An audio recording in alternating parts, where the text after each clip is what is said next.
we just had a lot of thing like pile up, as well as myself. Like I would say since October till like even January, like after the break, I was like severely burned out. Like I really had difficulties playing. I was thinking of like just stopping, pausing CS, like kind of what Alex did with Vitality. So we were going through like a lot of questions, a lot of things were going through the team. So at the end, we just thought that, yeah, maybe we need a roster change to maybe bring someone fresh, like fresh ideas, fresh perspective, maybe bring some life back into the team. And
Hello and welcome to HLTV Confirmed, where we learn how to count. Today we're up to episode 27.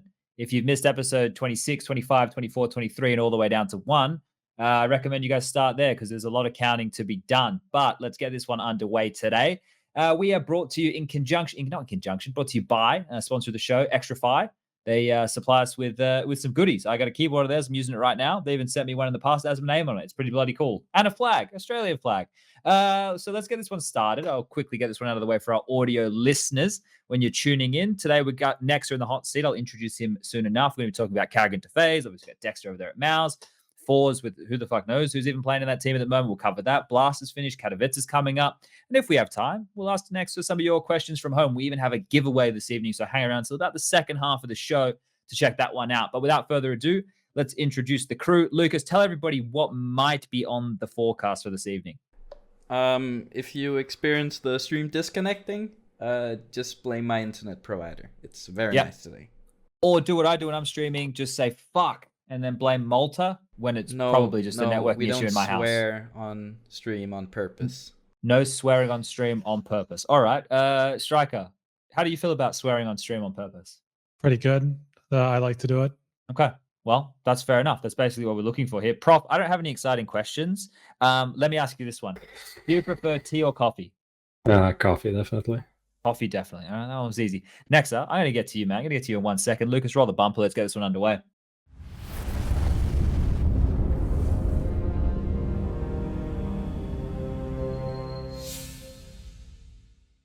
Hello, we're back. And Nexa, you have joined us here this evening. So let's just get the hellos out of the way, mate. How you doing? I'm doing great, man. How are you? How are you guys? You're on an airplane. You're on an airplane today, or was it yesterday? Last night. It feels weird now, though, right? You know, you're actually getting on a plane and going somewhere. Bit of an odd feeling. It's been a while. All right. Well, I'm sure you're glad to be leaving home and actually doing something. But I guess we can start right there, right? You guys, G2, straight away are in Berlin, is it? Yeah. Okay, so getting the boot camp going, something that's probably been a bit missed. Obviously, it's getting more difficult with that over time. Now we know that Katowice is on the horizon. That's starting tomorrow. You guys are already through to the top, the main group stage. We'll get to that later. We got a lot we want to talk about here, and I guess since last time we spoke to you, the team's changed. So I guess that's where we're going to start, right? Talking about this NiKo edition. If those guys have missed it, if you're listening at home and you haven't heard about it, yeah, NiKo joined G2 over there now with Hunter and Nexa, getting the holy trinity. I don't know what to call your area. Like, is it the Balkans? Is that right? Yeah, the Balkans. Okay. I gotta make, dude, I'm a moron. I always fuck this stuff up. But getting you three together, obviously very exciting prospect. We got kennyS still there and AmaNEk. Now with this NiKo edition, when did you guys realize this could be a possibility? How far back are we going? Well, for myself, like I'm not really that close and like tight with NiKo in terms of like I speak to him every day. I have no idea how long it was in the making. Like honestly, Hunter and him, they speak to each other every day. They could have been planning this since he joined in G2. But we started mentioning it like around October last year that we were gonna make roster changes, and there were like a few potential players replacements we were looking at, and then all of a sudden, just NiKo became an option. He said he wants to leave FaZe, and then just G2. The rest was just G2 between FaZe negotiating, and they sealed the deal. Okay. Now, I guess this is where I want to lob this one over to you here, Prof. Do you have anything you want to take the direction here regarding NiKo and his induction into the squad? Yeah, I mean, you mentioned like some other players. What was even the kind of thinking why you needed a roster change right then, and like what kind of players or some names, if you can share, even though I don't expect it, but still, what kind of players were you looking at the time? Well, I'll start off first of like why the roster change. I think, like honestly, I would say we pushed like the previous 5 we had. We pushed the team to its limits, and I think we reached our peak like at the beginning of 2020 basically, and like since then it just everything felt like we were just going like on a downward spiral, and there were a lot of issues we had in the team, and like the main one for me was basically JaCkz was really not improving with his English, and it was very difficult still for him to communicate with us, and like playing at tier 1 level and having like your entry fragger and like one of the main guys in your team not really understand what you're calling and what you're saying, and like not being able to like communicate properly with him was definitely a big issue. Then we had the slump of Kenny, like where he kind of felt like I think he went into some like depressed state. I think he had some personal things as well in his life, so that was also happening, and we just had a lot of thing like pile up, as well as myself. Like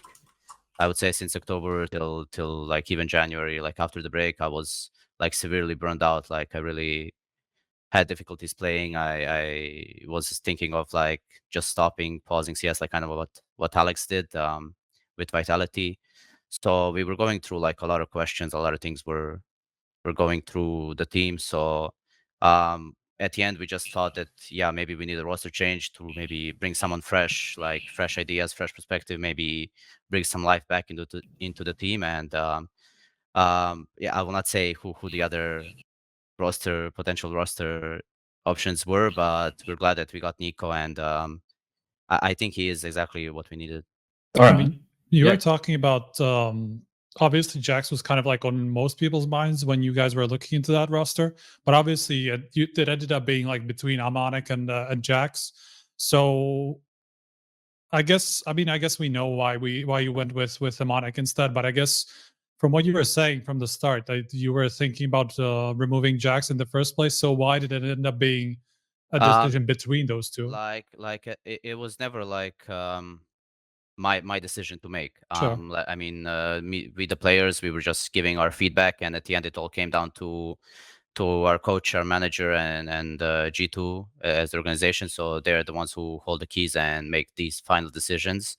Even now, even like with the addition of NiKo, they're the ones who approve that basically what we can do is like just give them feedback, give them ideas, and they're the ones who decide to roll with it or just flat out reject it.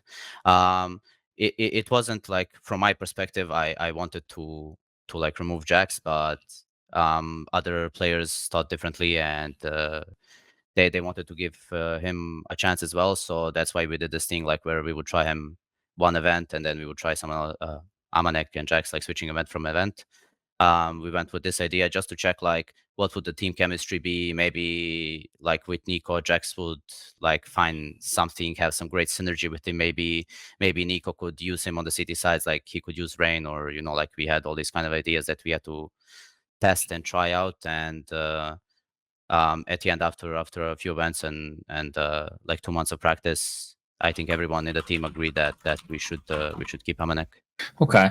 I think that's like the communication point, like that sticks out like a sore thumb to me, right? Because I think we all, when you guys first came together as a team, we were all like, oh, how's the communication going to work now? JaCkz is going to get English, and we thought there'd be a couple of hiccups. Now, I'm not going to say it got sold to us that his English was amazing, because I remember like when we're doing broadcasts, we'd be like, hey, can we get JaCkz for an interview so we could see like live on air like how his English would be? But we kept getting no's, and obviously, I guess you're telling us why that it didn't improve that quickly. But there was like conversations around, oh, would G2 consider a sixth with JaCkz? Was that what you were saying when, you know, maybe keeping him? Was that ever a legitimate conversation? No, we were never like G2 as an org never considered even having the 6-man roster or like paying basically a guy being on the bench.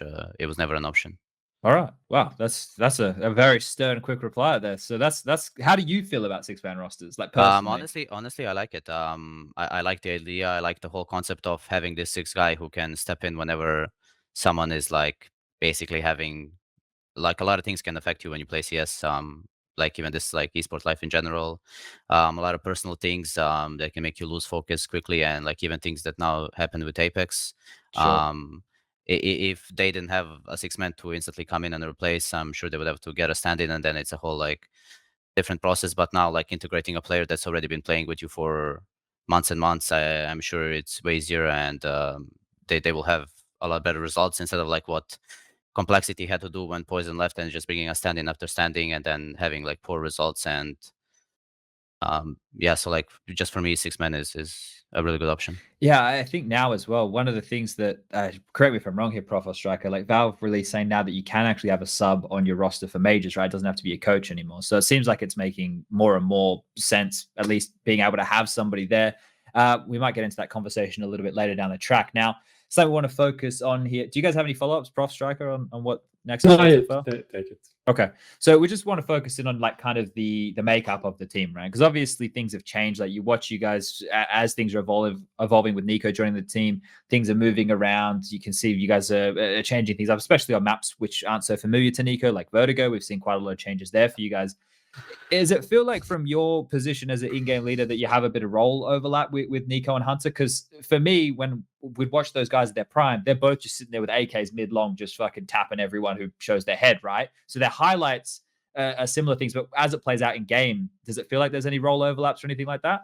I would say there's more like overlap between Hunter and NiKo than there is like with any of them with me. For my city sides, like I'm an anchor. Both of them, they like to like run around, take duels, be aggressive, you know, like play these rotation positions. For me, like I was always an anchor. I enjoy sitting quiet in my corner and just waiting for people to show up. And for the T sides, I think we have a lot of playmaker. Like it's not just the two of them. We also have kennyS, and he is a guy who always likes to go aggressive with his op. He likes to make plays. He likes to open the map.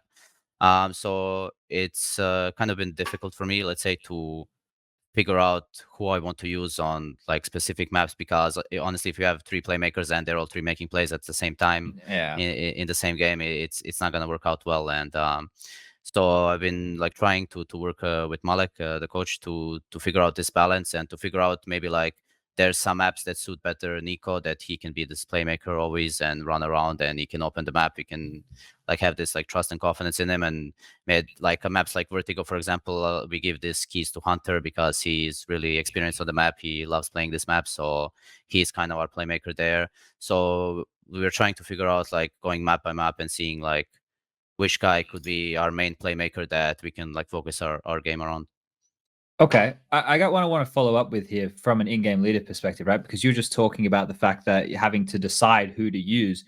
Is that a problem in itself that you have to? Are you tailoring stuff that you're calling to what they like to do, or do you and Malik have this is the way we want to approach the game, and then you try and fit them in, or is it a little bit of both? I would say it's definitely me and Malik, like figuring out things and setting things in stone and place. And yeah, of course, people can bring their own plays and their own like moves and things they like to do. But at the end, if it doesn't like fit into the system, then it'll most likely not get picked up, if you understand. Okay, yeah, for sure. Strike, you got any follow-ups here? Not particularly in terms of the roles. I was curious about the thing. There's a bit of like back and forth between Janko and Launders on Twitter the other day. Launders saying something like NiKo's role overlap with Hunter is making Hunter play worse because Hunter had to give away his positions to NiKo or something like that. And Janko tied into saying like he didn't give away any or almost any positions to NiKo. So what is the you're in the team, you're the in-game leader, you probably know the best. So what's the deal there? On the CT side, he didn't give up like any positions for NiKo. Like he still plays all his own things that he had before. On T side, no, not really. I would say maybe on Dust 2, there's a bit of an overlap because they were both like this secondary guy going behind the entry. But right now, they are the duo, like taking map control. So, like only on Dust 2, I would say that like Hunter is the guy going first and NiKo trading him. Maybe that's the only place where there's an overlap. But on all other maps, I would say everyone is playing the position that they want. But is there then maybe if not in roles, is there a how do I explain it? Like amount of resources going into Hunter's plays, or the amount of space for him to do maybe a solo play that he had before that he doesn't have now?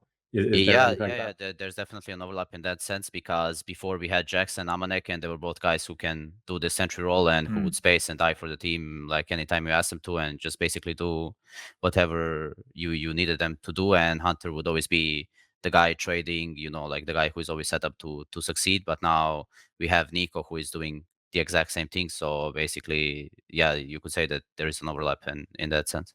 Is that maybe why we've seen in certain situations, like in certain rounds where there's definitely been enough cash, Hunter's picking up different SMGs? Like I remember before he would occasionally, but now I'm seeing, I don't have stats, but it's just my eye test from games I watched. Like, oh, he's picking up a couple more SMGs. Is that a symptom of that? Yeah, definitely, because especially on the CT side, he's like our playmaker, as I said, like on some maps, and you will see him often pick up those SMGs because basically he's just being set up to go and farm and get early kills or get information, and then like we're using NiKo mostly as like our closer, you could say, like the one to finish off the round.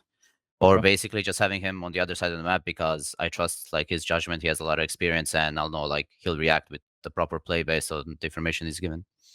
Sure. All right. Well, let's keep this one moving along here, because obviously you guys were in the Blast group stage just going. We had the Blast Global Finals that you guys were at, and there's been some early tournaments for you guys in 2021, and things have gone right. Like I think that at the moment we're getting a lot of pivoting from the community quite quickly when teams show a good result one week and then a bad result the next. But when you guys first came together, results off the bat look pretty good, and then things have kind of slowed down again since. It's a bit up and down. What do you think is maybe the biggest blocking point for this G2 roster right now? Because I think I saw an interview with you the other day, and they were asking, what's the goal for this team? And you're like, to be the best in the world, right? And that's the answer we love. We love to hear that answer because it shows you're hungry for it. But there's obviously some teething issues right now as it's just acclimatizing NiKo to the system. What do you see as the biggest block?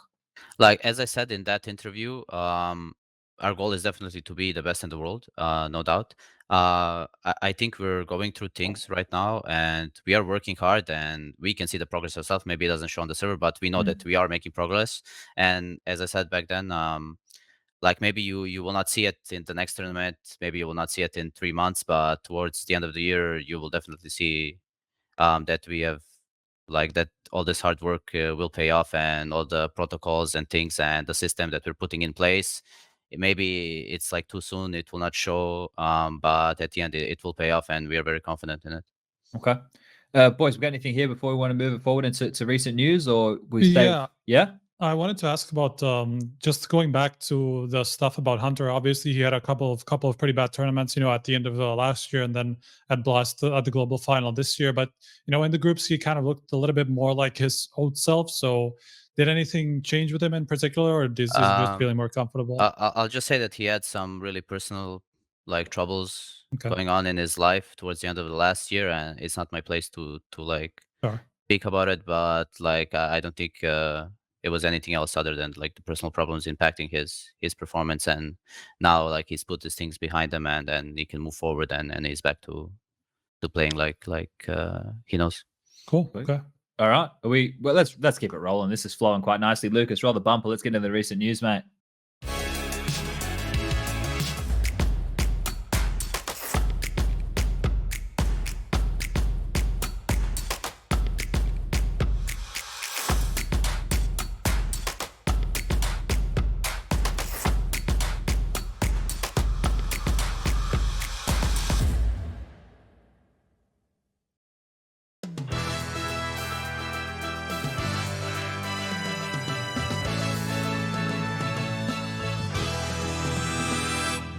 So we told you guys there'd be a couple hiccups tonight. That wasn't the internet dropping. That was just Lucas doing what I do every time I try and play Counter-Strike, and that's press the wrong fucking button. I want to pull out a molly, I pull out a smoke, and I'm dead. Either way, let's keep flowing along here. Now, we will be doing your viewer questions towards the end of the show with Nexa. So if you want to keep piping them through and tweeting them and stuff, we might be able to pick them up, especially on the Twitter sphere. But let's get the news going because, well, some of the best kept secrets in Counter-Strike have been announced recently since our last show. And one of which is karrigan to FaZe. Now, we all knew this was coming. I think since we talked about this seriously, when we had the dilemma of mouz and FaZe, last time we spoke about this, it was like, at least from my opinion, it was like if karrigan goes to FaZe with the players that were available, obviously when Kirby was still there, Olof's still there, that maybe mouz would be more of an exciting prospect. But now Twist is there. Now this project is just for everybody playing at home, just the 5, is Rain, Cold, Brokey, Twist, karrigan, and I believe Robin is back within that coaching chair. So this is the formulated 5, obviously the 6 with the coach. And I think this has got a lot of excitement about it. So I want to start here with you next. So you're seeing karrigan go back to FaZe. You're seeing the names that he's around. Obviously, you have NiKo on your team who's just left this squad. So you might have a little bit of inside info here, at least to give yourself a hedging of a bet. What do you think of this 5 off the bat? I think it's really good. Like on paper, it looks really amazing, and we know karrigan, he can do amazing things with a lot less. Honestly, it looks very promising, and I wouldn't be least bit surprised if they manage to snag some titles even like early on. Yeah, like I think that's one of the topics we'll get into a little bit. Well, maybe we can talk about it now. I think when you see this team and you've got karrigan involved, and you consider where mouz sports have been at recently, they always the honeymoon period for this team, Prof, right? Having karrigan come in, knowing Twist is riding this high, just fucking slap the asses of Liquid just the other night. It may be getting some motivation back out of Cold and Rain. Brokey's still doing his fucking thing. What do you reckon, Prof? Do you reckon the honeymoon is strong enough for them to win something like Katowice straight away? Maybe that's a stretch. Maybe that's a bit of a stretch, but I think they're definitely a team that could benefit from the honeymoon period. karrigan historically was always pretty good when he came into teams and when he made roster moves and stuff like that. Usually it would happen pretty fast for them to do quite well. So I think that is gonna repeat. And we already saw Twist is pretty in form. Looking great. FaZe. Yeah. On a map he hadn't played in since late 2018. He's dropping bombs. So yeah, that was actually crazy. And at the same time, like his train rating, even historically, is pretty good. Like, yeah, I think his like rating on train is 112, but the last map played is 2018, and even that was like a fluky. It was against Astralis. That was that grand final when they picked it. So that's kind of crazy. I think it could be pretty good. Definitely could be pretty good. I want to throw you this one, Striker, and unfortunately, it just ended up in this order. If you had to pick holes, now just want to make this clear for everybody out there, Striker's not hating on FaZe. I'm just going to put him in a position. If you had to pick holes in where this could go wrong, where are you picking those holes? Wow. I don't even know. Yeah, it's hard, right? I honestly don't know. Just because I feel like this is kind of like the same situation as when karrigan first came into FaZe, where they were like for the previous 2 years or whatever for however long the team was alive, they didn't have any like proper in-game leaders, and it was always an issue that kept popping up time and time and again. And this is kind of the same situation where since they lost him, they essentially just like kind of had it like hot potato, throwing it around a little bit between NiKo and then Cold.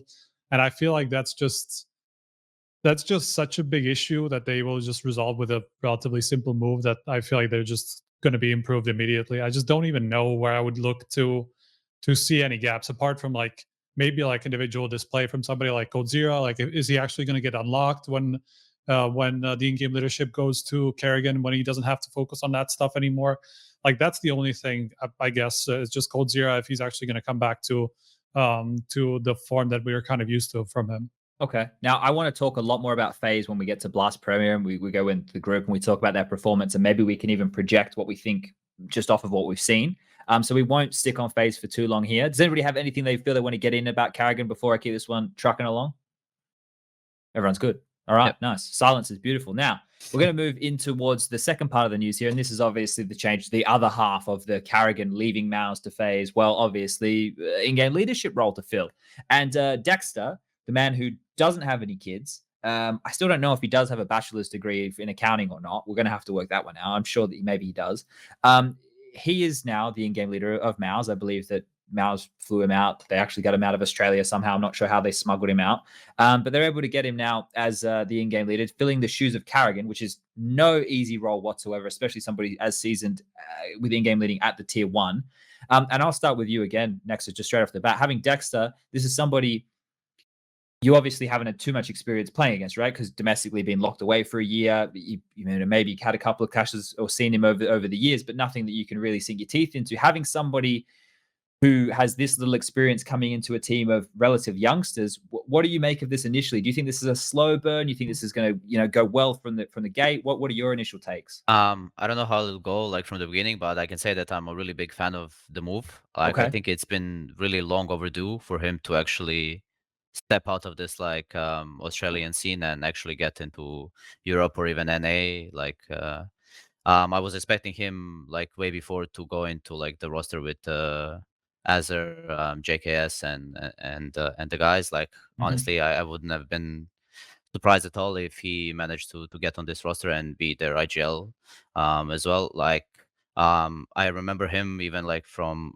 the days when I was playing in Renegades and we were playing Asian Minor. Like, he was also there. I matched up with him as well when he was in Greyhound at the Berlin Major. Like, all I can say is that like I am actually a fan of him, and I think he's gonna do really great things with mouz sports. Now, we have high praise of him here on the show. Striker, are you seeing this as a good move? Are you seeing this as we're taking a chance? Because we know in the past we've heard that maybe mouz sports don't always have the money to make the mega moves. Does this feel like the right move considering the circumstances? Yeah, I mean, for sure, considering that karrigan would have probably left no matter what. I don't think like mouz could have done much to keep him, just because of the fact that they literally couldn't get anybody like big, you know, to get on that roster in-game leaders and to get them out of the rut. Yeah. And so, like, given that karrigan is the one leaving, like, basically, like, you don't really have options when it comes to in-game leaders, especially in this kind of time and age. And so, having somebody from like a different region, you know, like a new face a little bit, is a good move for mouz, especially considering, like you say, it's probably pretty cheap to get compared to like a lot of the other options. So, I definitely like the move. The only thing that I'm a little bit worried about is just the fact that Dexter has been away from the tier 1 scene for such a long time. It's been a year since he was, I don't even remember if they were in Katowice. They were, right? A year ago. Yes. At least they played at the start of the year. I remember that for sure. But in any case, like, that's a long time to be out of like international competition and just kind of like stuck in your region and playing against, you know, a meta that is entirely different compared to what is played in Europe or even in North America. So that's the one worry that I have, that it's going to take him a long time to kind of get adjusted to the meta that is played over here. And that might be a little bit of a shock at first. Sure. Obviously, there's that relationship with Mytha, so maybe that they can work together quite well out of the gate. But that's going to be a tall task. I'm going to throw you what I threw Striker before Prof. What do you see as the biggest issue for this team? How's it all going to go wrong? I lowered my mic a bit, so I don't know. You're mega low. I'm turning you up on my end. Lucas, can you turn him up for everybody at home? Because I was speaking before. Just the thing that can go wrong. I think my microphone. I think you're good. You're good. Okay. The thing that can go wrong here, I think, is just like Dexter not having that much experience as a player compared to even the players that he's now supposed to in-game lead. And that's the kind of thing that I don't know how it's going to go, especially if they don't have like a good start or something like that. I think that could be a big issue for mouz sports, because you have Robs that won a lot of tournaments, even Frozen won quite a bit now with mouz sports. Acor maybe not that much, but you get this vibe that if he doesn't lead them the right way early on, I feel like there could be doubt about like, is this gonna work, right? So this is actually a question I have for nexa. Like, how do you come into a team like this? Like, I feel that's similar with you coming to G2. Even though you had good results, you come in and you play with kennyS. So kennyS is not any player to in-game lead, right? Like, honestly, I was thinking the same thing you were thinking, and then I came into the team and I met kennyS, and the guy's like an absolute clown, you know, like he's nothing like you would expect him to be, in the sense that like he's super chill, fun to be around with. Like, there is no pressure. He's just like playing his own game. He's not like putting any pressure on anyone else. He's just like enjoying. He loves what he does, and he's just like a pleasure to be around. Like, The reason why me and Hunter even came in the first place was for Kenny, you know, and we were looking at him like this big icon of CS, and you know, like putting him on a pedestal, like he's the best opper that ever was, you know, like this amazing guy. And then at the end we just met him and he's just a normal person, you know, like and the same goes for NiKo as well. Like at the end of the day, he's just a normal guy playing CS, and it's just like it's really good to have this atmosphere and to be around these people who are let's just say like they don't have a really big ego, and they're easy to get along with. All right. Well, hopefully for Dexter, he's got. Well, I guess his teammates are kind of young. Just like, Yeah. You're picking really hard, bro.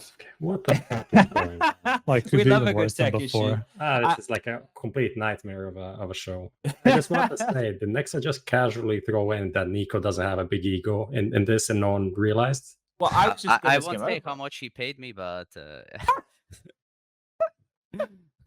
Oh dear. All right, let's keep it moving. Pretty high praise for a guy who's probably gonna kick you like 6 months down the line, you know. My internal clock is ticking. Oh, boys, I hate it because you know that we can, in an alternate universe, we can all see the headlines, can't we? But like, let's live in this universe where everything's gonna be fine, everything's gonna work out, and hopefully things start working out for forZe. See that fucking segue? That's what they pay me for. All right, so forZe, I was tweeting about them like a week and a half ago, and I was like, who the fuck is even in forZe? That's about the 4th time I've sworn tonight, people counting. And recently, I had some people tweeting me, oh, the KENSI's joining. How do I say this guy's name? Because I'm going to say Zorte, and I'm going to get laughed at. That'll be my guess. Yeah. So Zorte, I don't know. We'll run with that. We'll run because the Russian names are always very difficult to do. So yeah, they've added KENSI and old boy Zorte. Face Crack, he's gone. Sexy Power, he's on the transfer list. He's also got the boot. Now that might come as a surprise to a lot of people, but I remember some interviews back with Jerry some time ago when forZe was starting to pop off, and we were asking about Exy Power. Because I think it was one with like me, Henry, and Machine when we did start of last year.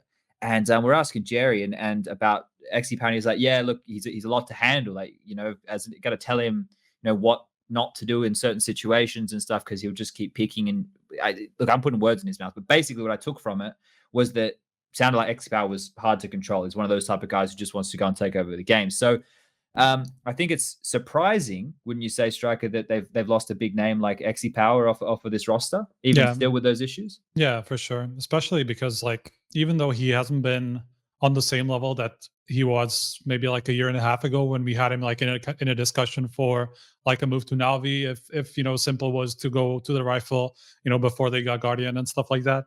So especially considering that it's a kind of a weird move, but it kind of makes sense with what you're saying, that it's probably not got everything to do with just like in-game stuff, and it's probably just with a lot of out-of-game stuff as well.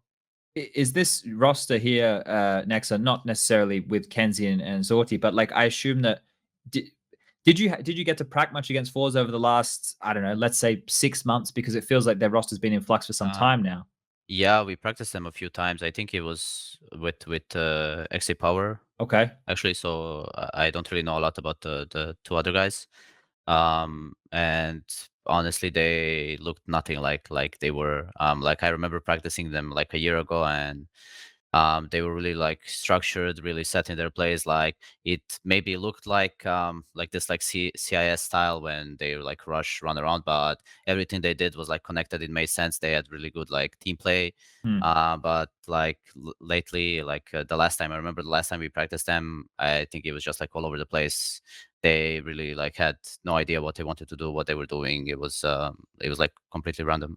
Sounds like a mess. All right. Well, Prof, are you been keeping KENSI or Zorte on your radar, or do you have any info? I know you're fixing your mic shit. Oh, he's fixing his mic shit. We don't want to talk to Prof. I mean, from what we know, at least, like Zorte is going to be the opera that like he was that in the last team that he was in, and we've seen that even when he was like standing in for this team before he got signed officially. So we can expect him to just take over the op.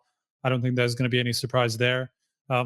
Generally, like he's been a guy that's been kind of on the radar as like an up and coming guy from the CIS, not like among the same like top guys that have been there up there in the past few months, let's say, or maybe like a year.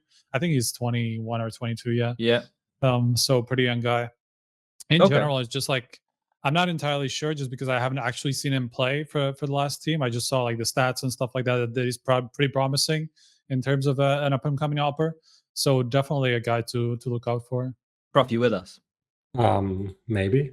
You're kind of here. You sound good. We'll see if you peak. We'll see what happens. I changed everything, so that probably doesn't mean anything, right? Well, I just lowered this. The life of a CS player. Yeah, I changed everything Thank because you, it wasn't Brez. working, and now win streak coming, obviously. All right. So before we move off of forZe, do you have any tidbits about this team? Anything that you want to talk about with this roster? No, I think I don't know if you. Oh. Prof, I'm so Bro. sad for you. I'll just I know leave. how frustrated you are because I've been there with tech issues, and it's like there's no right answer. It's like the worst. And it works perfectly fine for me. So I don't know. Like, do I have to talk like this? I don't know. Does it work Lucas, like you got this? any advice for our main man here? Oh, really? I'll just leave. Goodbye. All right. Well, we'll keep going. Maybe we get Prof to fix his mic, and we'll just keep trucking through this one because we got stuff we need him for. So we definitely need him. So hopefully he can be back soon. Now we're gonna keep talking. Now next, you mentioned Alex earlier about he took that break. Well, Apex obviously. You said it, Alex, right? Yeah. Okay. Well, Apex, he's recently taken a break as well. Now we don't know officially if he's going to be playing. So There's like yeah, there's like half a confirmation. I'm not entirely sure. Like I tried confirming with him. I haven't really gotten an answer. But he did post like something on Instagram saying, I don't know, looking forward to getting back or whatever. Okay. I have to find it actually just because I don't want to. You find it. Let me run people through the chalk up of events here, right? They came back. They played Blast, the opening group stage game. I forget who they were playing against. Was it Complexity? Was it Complexity that they lost to? Actually, he deleted. No. I think he reposted it with a different with something else. So it's hard to say. He's probably not back then. I know that they lost 2 games, right? I think Complexity won their opening game, so I'm probably confusing it with someone else. EG, I forget. I have so many fucking games to count. I think that was our group, G2, Complexity, EG, and that is, yes, you're right. Yeah. Why don't I just ask you? You were there. Okay, but either way, Vitality went out in last place. On the first day of play, they had their 6-man roster. Apex, obviously, the in-game leader was there. Then the next day, they released a statement. I believe it was about an hour or 2 hours before the day started, not their match, and saying that Apex was out, saying that he was not going to be playing. They cited a couple of things. They cited like the fact that there had been a really long year last year. They cited something along the lines of like the pressure, not the pressure, but the scrutiny that they were under recently, because we had the lynch mob out with the fucking screen cheating, stream sniping shit. So a lot of negative press there. And then they cited personal problems as well. Now, he wasn't playing the next 2 days, obviously. I think a lot of people reacted to thinking, oh shit, this is like burnout. He's not going to be playing. Now, we don't actually have any confirmation on that, so we don't know what to expect for Katowice. I have a feeling he's probably going to be playing Katowice because to me, it just feels like his thing was really sudden. Like if you're in the middle of a tournament and it would have to be like a massive life thing to then not play the next day, right? So I don't know. I'm obviously speculating here. I don't want to get too much into the nitty and gritty of people's personal lives because I really don't know. But this is what you were talking about before, right, Nexa? Their ability to do that meant they could still compete. It obviously wasn't the best team. Does it make it harder when you know that a team's doing something? Did it make it difficult in that matchup?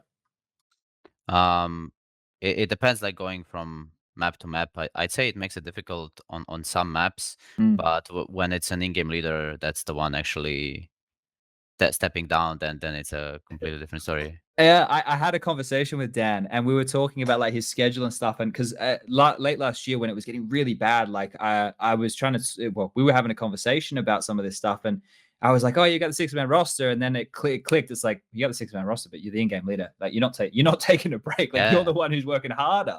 Like you're having to remember what the extra guys are doing. So I can't imagine. I can't imagine not that.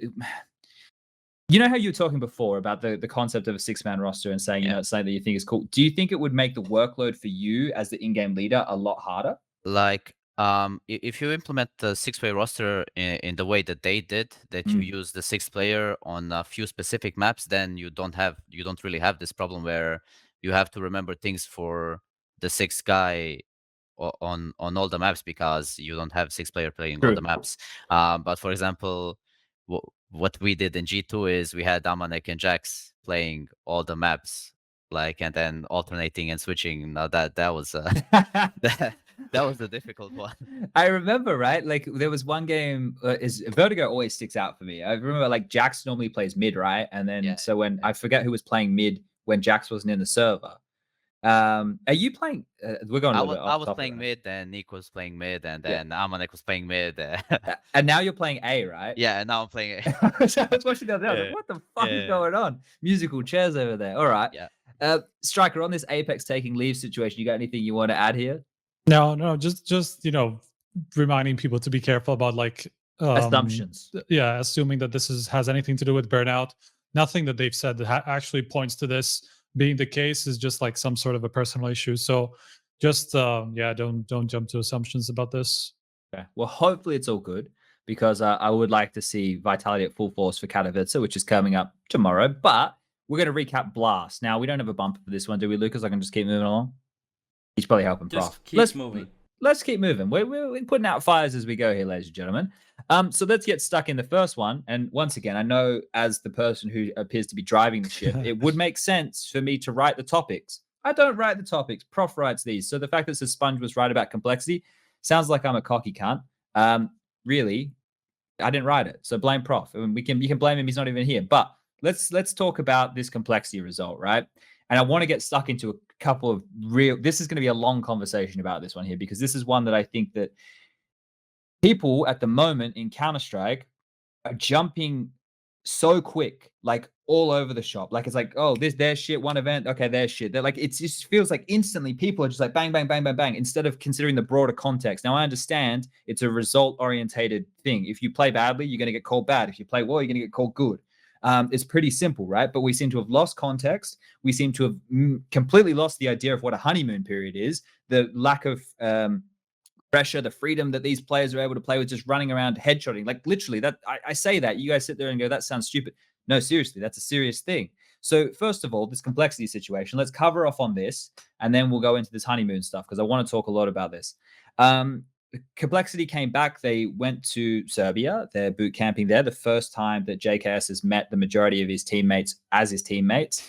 They were all in the same room for the first time, playing with each other. poizon was back after being out for several months, and they're not doing the constant stand-in thing. And then they came out and they had some banger results. They played some good Counter-Strike. So Striker, when you look at this, do we feel that it's a bit in the honeymoon category? Do we feel it's a bit in that maybe we were underestimating the amount of the stand-in situation? What's your initial takes when you saw Complexity's results? I mean, I think it was pretty obvious that they were much more comfortable than before, having poizon back. They just went back to like the usual stuff that they do and didn't have to adjust, for standings playing for them. And in general, like obviously the JaCkz situation was a massive factor, just him coming back to like a normal, to his normal self, and even probably better.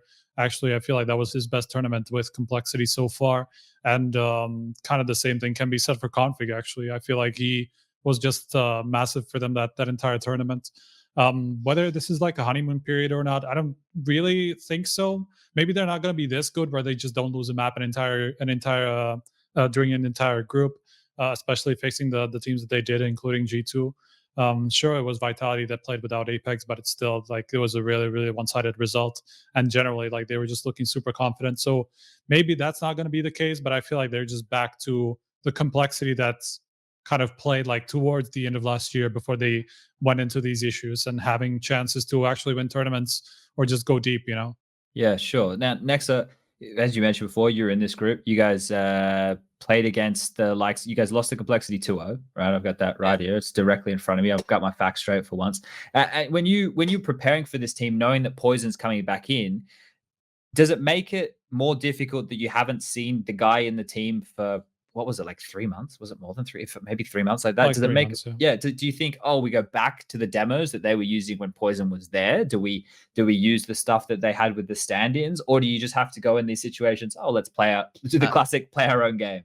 Yeah, but like as you said, we try to play our own game, but the same thing is like we watch their demos, we try to like anti-strat analyze, and they didn't really change like their system, like their strats and their things. Like they had the stand-ins, but they basically just like made the stand-ins play poison's role in every single thing that they did. So like the whole system and like how they play CT&T, it stayed like exactly the same. It was just like this effect of like poison basically being better than the standards that they had, you know. Sure. And like what they did like at Blast, maybe you can like call it like a little bit of honeymoon, or maybe people were just like happy to see poison back, and then like had this like you know, positive aura atmosphere around them, which was like not present, for example, in the tournaments that they played with the standards. Like you could see their faces and like people being tilted, especially Justin. Like he's the guy who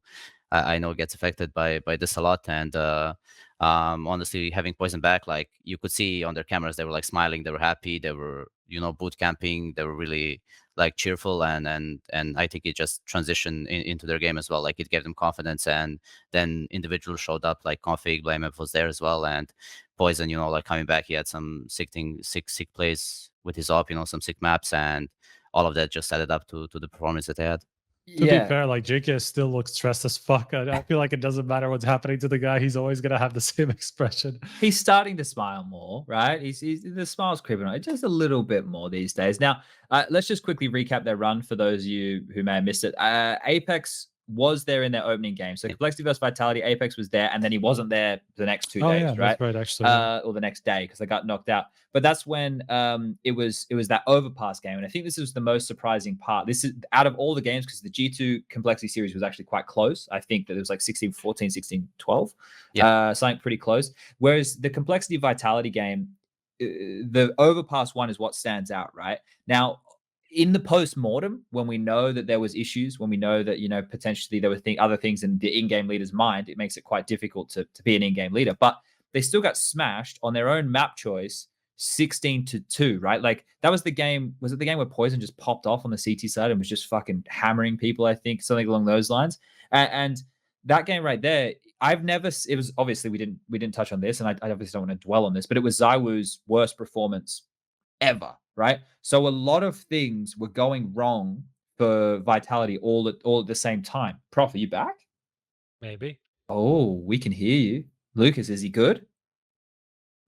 I mean, Lucas is muted. Lucas is dead now, so it's all right. It's at least we can hear him. At least we can hear him now. The quality is going to be shit, but we know what he's saying now. So, Prof, you made it back just in time. No. It's very good quality. It's very good quality. It's the best quality. It's the greatest quality. What am I saying? It's working, so it's amazing. Now, we're talking about, we spoke about the Apex thing just before, Prof, so you missed a little bit of that. Now we're talking about Complexity, having Poison return, all that kind of stuff. But we're looking at the biggest blowout that they had, the Vitality Complexity game on Overpass. What are you just saying that was fantastic from Complexity, or are you putting more weight in that shit was blowing up in the Vitality camp? I'd probably give it a bit more towards Complexity, which caused Vitality to. You know how it goes. Like if you're losing, things go to shit. Like if you're winning every event, you're not gonna be like that tilted. Maybe you will still want to take a break, but if you win every event, you'll probably continue going. But yeah, it was a bad map for ZywOo, which it just ended up being like that. It's not like he played super bad. He just lost key duels, which is weird to see for ZywOo, but for a normal person, not that weird. Like it's not like he whiffed 5 kills or something. He maybe kind of whiffed 1 or 2, and that's it. That's the whole game. So yeah, when you have that, and you have like Apex, obviously something going on, and him not feeling well, and everything just feeling shit, then you lose like that, then it kind of makes sense. Now, I guess we can continue looking at this this group. Obviously, we want to continue with the Blast stuff, and we were starting to get in. I was starting to whet everybody's appetite with the honeymoon conversation. I think we'll have that once we get to the liquid topic. So let's just blast through what happened. Jesus. Let's just continue moving along, and we'll talk about NAVI. Obviously, they just yesterday they just topped their group. If you missed that one, it was against FaZe in Group 3. I think they're doing them by numbers over there, and now NAVI are actually looking really strong. So one of the key takeaways is that you're actually getting big contributions from other members who aren't named Simple or Electronic, which is basically what has been echoed for a very long time. Now, when we look at this, when we go, okay, this is kind of where the team was this time last year. Next, you had to play against them in that fucking grand final. Why do you think it's taken them so long to go from where they were, then they kind of tapered off, and now they feel like they're back again? Like, do you think that teams were just that shell shocked by being locked inside for a year? I'm not really sure. I think that like electronic, he had a bit of a drop off in individual performance. Yep. So I'm sure that like that directly caused like the whole team performance to go down as well. As well as Boomish, as well. Like he was like this third guy that you could count on that doesn't necessarily get like the 30 bombs, but he's always making this like crucial plays, rotations, getting these like kills you don't really expect anyone to get, and turning the round on its head. Like they almost always have like super close games. Like it's never really like 16-5 or 16-2. Like honestly, most of the time I feel like they're losing the games, and then Simple has one great round, and then he gets like 15 kills in the next 3 rounds as well, and just turns it on his head. Like I don't really know like what they changed or what is like the key to the success that they're having, but like just having Simple play on the level that he's playing now, having electronic wake up, and having like all the other guys as well stepping up and putting in decent numbers. Maybe like it had something to do with them bringing in like Bit to play on Inferno. Maybe it made their map pool a bit better, so they're winning they're winning like best of threes more comfortably. Like it could be any number of these things, but they are definitely looking like a very scary team. Yeah, and Prof, I want to run with kind of their results from this one here, because even though they are looking scary, they also still have the blips, right? And I think this maybe is what Pimp was getting at with his post game analysis of a lot of their games. You look at the MIBR result, right? That was a 2-1. The FaZe the first time around was a 2-1, and then when they played again in the dead rubber match, the game that meant nothing, it was finally a 2-0. They didn't have to play against Liquid, if I'm remembering rightly. Yeah. And to be fair, Liquid looked really rough, and we'll get to that soon. But do you think Navi dropping maps to a FaZe who are playing with no pressure because they knew Olof was out the door and karrigan was coming in, and MIBR, do you think like that's not good enough, or do you take the wider stance? They won the series. Doesn't matter how they fucking I get think there. when you compare them to like Vitality and Astralis and the other groups, this is a great result. True. That is the standard that's being set right now. So since they lived up to their like favorite tags, it doesn't matter that some of the games or maps were close, they lost some maps. I think that's like completely fine, especially because it's Navi. Like they are the guys that usually are the worst at this. They always lose the first game. It doesn't matter if it's in the morning, in the afternoon. There's always like some kind of a excuse for, not excuse, but like they're trying to understand why they're losing the first games and they can't. And now they won them. I think, yeah, they won against MIBR and FaZe, and Liquid looked bad, and this was probably the easiest group of all. But it's still like you can only win against who's in front of you. And I think what Nexa said about Boomich, like he was insane in the global finals, and here he had some good map, had some bad maps, but had some insane maps, like a 10-0 entry map on Inferno. And when you have some stuff like that, then you're going to win. Like if Boomich is making that space and winning those duels, that's insane. I think like something that I can ask any of you guys, like why does Boomich sometimes work and other times not? Like I feel like he's practically doing the same things, but sometimes it works, sometimes it doesn't. Yeah. I think that's just inherent to how he plays, though. It's but just like I think we don't have a stat for this, but if you had a stat like most utility damage taken, I think it'd be like double the next guy. But do you not put Boomich in the same bucket as you'd put like a JW and a Fur and like these very volatile players who make plays, and when it works they look like a fucking genius, and when it doesn't it's like, dude, you're 0-7 and you've given away like 4 opening jewels? For me, I would put him like in the same bracket as AmaNEk, I would say. Okay. In a sense that like they're both making like some unorthodox plays, and yeah, sometimes it doesn't work and you end up just looking like a guy running through a smoke with a Mac 10, you know, like randomly just dying. But sometimes, you know, it works out great. You get double entry, you know, like you create space for your team. And like, I think in every team, there's always like this like star players who are, you know, like you can count on. They always put up the numbers. They're always like performing really good. But then there's always this one guy who is like the X factor of the team, you know. If he's putting up the numbers, if he's like performing really good, then it means that it's like a lot of impact on the server, and then you were most likely going to win games. I mean, in the first game we played against EG, I think AmaNEk was on top of the scoreboard, and he was playing really well, and he was creating a lot of space, getting a lot of entries for us. And he's doing it in this like super brawly way, you know, like he'll go through the smoke, he'll like stand in the Molotov and fight with you, you know, like he'll do these unorthodox plays that don't always work, but when they do, it's really helpful for the team. So I think we can stick with you here, nexa, because I think this is probably a good follow-up. Is the type of player you're talking about. I think we're all aware of like the maneuvers that we'll see getting made, but do you, as an in-game leader, or maybe Malik the coach, do you feel like those moves eventually you kind of have to pull the reins in a little bit and say, hey, enough, like it hasn't paid off the 4 times you've tried so far, and we're fucking 6-0 down. Is that where you kind of tell them to put the brakes on that type of stuff, or you just want to give players the full freedom to go for that when they feel it?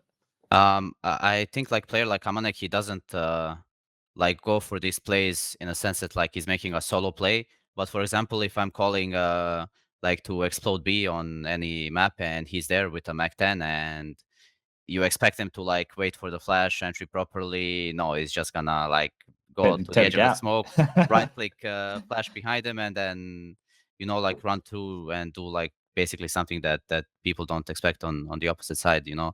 And like honestly, I call a lot of B rushes because I have AmaNEk, and like the guy will, no matter what comes at him, he's never gonna stop. Like he's always gonna run through with the Mac 10. Like honestly, I don't feel like bad saying this, but he's like the best Mac 10 player in the world. Like no doubt. Like I don't think anyone even comes close to him. Like the guy can play every single gun round with the Mac 10, and you still have a ton of kills. It must be nice to have a guy like that, because you can see certain in-game leaders who just they turn themselves into that bloody beach. Yeah, you need someone to go to war for you like that. All right. Do you want to get in on anything to do with NAVI, Striker, or should we move into Liquid? We can move into Liquid. All right. So we're not going to go harsh on Liquid here. They didn't play great. I think that's basically the gist of it. They had a pretty shit group, right? But a lot of good teams had pretty shit groups. So let's start with this point, and then we'll move from here. Nexa, honestly, well, you don't have to be honest. It's fine. When you're playing blast groups, right, and you know it's to qualify for the finals, which are in a Counter-Strike player's mind may as well be in 10 years from now, right? Like there's going to be so many more events between when you've qualified in this group, if you did, to when you would play. Does it feel like when you're going into an event like that, it's harder to, like, you can't see the carrot, right? Like the incentive to win isn't there in the same way as when you're going into an event where everything's back to back to back to back, and you know that at the end of that tournament you lift the trophy or you don't. Does it make it harder to motivate yourself? It definitely makes it harder, and also it's like just the fact that even if you lose, you're not really eliminated. You're just playing another tournament, like you're going to Showdown, and it's just another tournament in a long list of tournaments throughout the year. So, like, there's really no like pressure playing this, or like even if you win the whole group, like we did twice, we won the previous 2 groups, and like and then we lost in the first game of the finals anyway, you know, like, so it doesn't really mean anything. And I get what you're trying to say, because this is the thing, like if we're going to look at this from a competitive standpoint as well, like we're not going to mince any words here, like fuck it. That last game that they play, the NAVI versus FaZe last night, in my opinion, that's a waste of everybody's time, because like NAVI are going in, they've already, it feels like it's a waste of game. It's the dead rubber, right? That's the terminology we use for it. And it's for prize money. Yeah. So have they changed it, right? They made it more steep, like first gets more, and like I think there was a bigger drop off. I'm not sure if they did. I remember. It is like a double now, but it's not like it really matters when it's like 25,000 or 12,500. You know, it needs to be like all of it, right? It needs to be like almost it for that to work. First place needs to be like I'm going to throw out a ridiculous thing and someone's going to go, that's so stupid, but that's fine. I reckon something like 75% of the prize money should go to first, because then that way you're fucking incentivized, right? Like, you know, if Nexa knows he can go buy, you know, himself a jet ski if they win this event, then yeah, he's going to fucking try a bit harder than if he knows he can go and get himself a pair of new fucking Gucci shoes or whatever the kids are wearing these days, right? So like, I think that those things right there is one way they can tweak that. Anyway, we're meant to be talking about Liquid. How the fuck did I get here? The question was, what would Nexa buy with like 5k euros? Yeah. And like you had to spend it like instantly on something stupid. What would it be? Something stupid. I don't know. Like, I think first thing I would buy is like a brand new PC. Like, I feel like I have to keep buying PCs every 6 months in order for CS to like run properly. Yeah, 200 FPS Yeah. locked. Oh shit. Okay. Well, that's we all know that feeling. Fuck. Let me try and narrow this into Liquid. Let me try, because I fucked up completely here. I've taken us off the rails. I don't even know where we are right now. I think the point is that you and Striker said that they're gonna be amazing now at Fallen, and I was an idiot. I jumped ship immediately, didn't I? Yeah, you did. Yeah. So, but see, I cushioned it there, Prof. I asked Nexa. I said, Nexa, does it even really matter? He's like, no, it doesn't matter. So look, it doesn't matter to Astralis, Liquid, or Vitality, right? Anyway, or G2 as well. To be fair, it was worrying, the type of Counter-Strike I saw out of Liquid. They looked like they were tripping over their own feet in a lot of circumstances. It didn't feel like we were getting that same super high-level performance out of them that we got before. And this is why, like I said, I don't want to dwell too much on the Liquid conversation. Does anybody have any points they want to chime in with Liquid before I just move straight to honeymoon stuff? Anything about their play? Anything that you saw? Anything you know? I think what I posted in Discord today, the difference in rating between Fallen and Twists was like 0.30, and that's just interesting to point out, because we were talking about it earlier, like a couple of shows ago, when the whole like change happened, and my point was that you're giving away a pretty good player in Twists, and if you want to replace him with someone, has to be a good player. I mean, I'm not saying Fallen's a bad player, but like you're giving away like a superstar potential for someone that's like in these late years of his career. So that can be worrying. Do you feel though that the difference with the last tournament and this one for Liquid was that NAF had a worse performance overall, right? Like the last time we saw him, he was lights out. This time around, not that he was bad, it's just that he wasn't lights out. Elige was still the highest rated player. I think I'm looking at the stats that you pasted here with 1.17, but then NAF was down there at 0.93, right? So the whole team, obviously with the losses,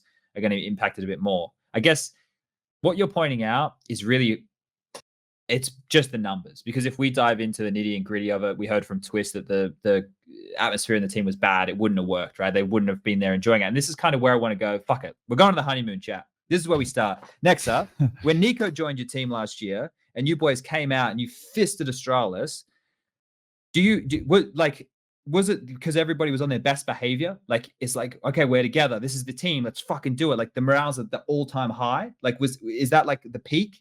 Yeah, definitely. It was like, I think it was just like a breath of fresh air. Like we were really in the shit, pardon my language. Like we lost, I think, like maybe 10, 15 games in a row. Like literally we could not do anything. And then finally we bring in NiKo, we play a few practices, like, you know, things are looking bright again. Everyone is happy to play, like excited, you know, like we want to play officials, we want to show what we got.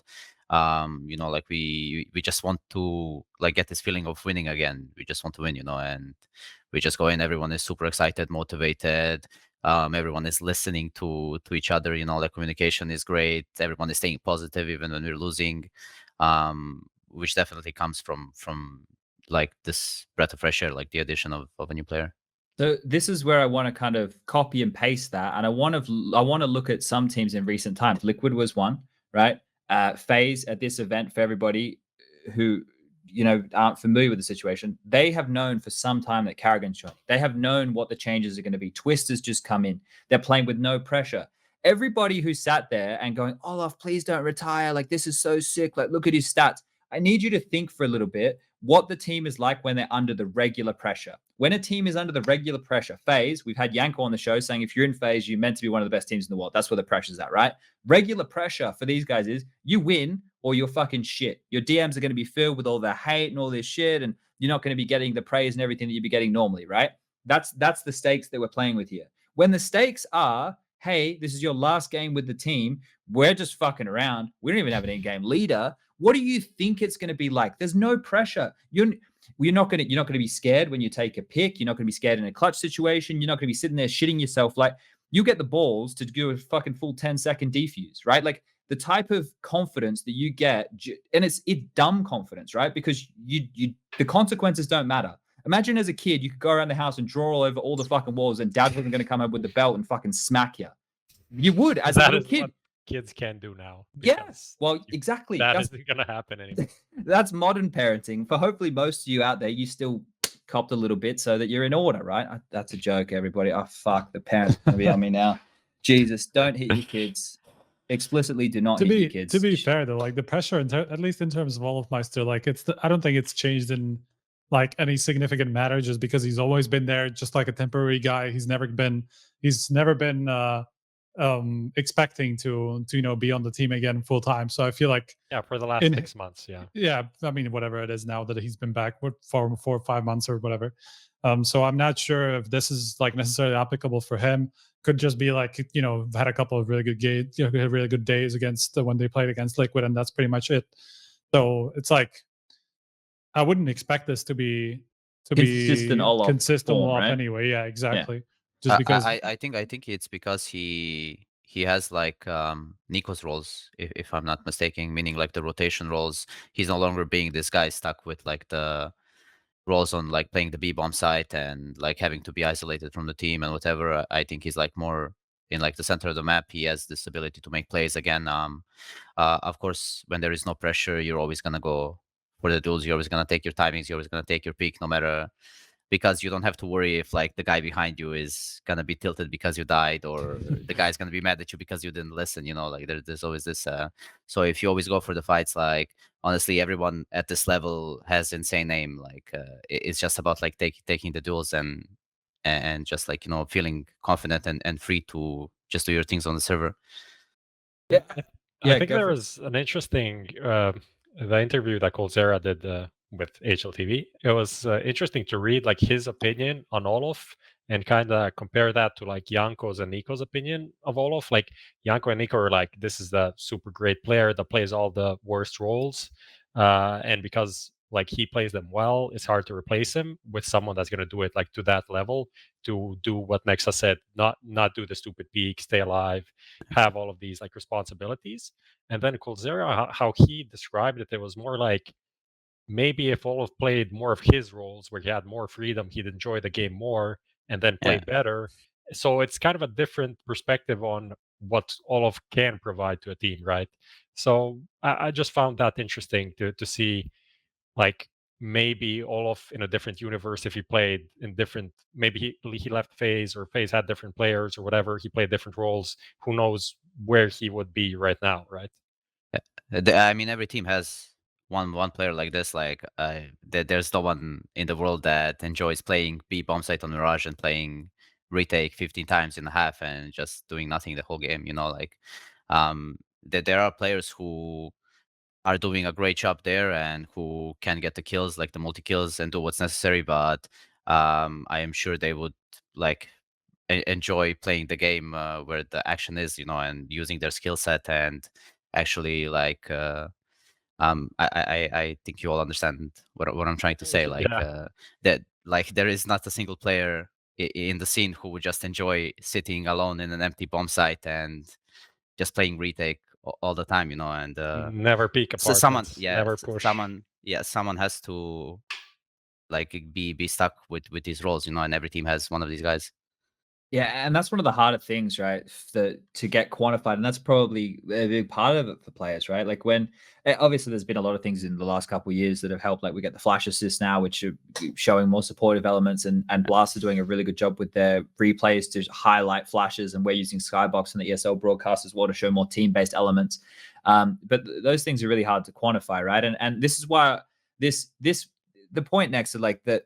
I don't know. I feel for me, you've drilled at home, but I kind of want to ask it again, just so that people can really understand the difference when you're playing with a roster that has to perform and one that isn't going to be around anymore. Like, what are we talking like in levels here of you going into a game?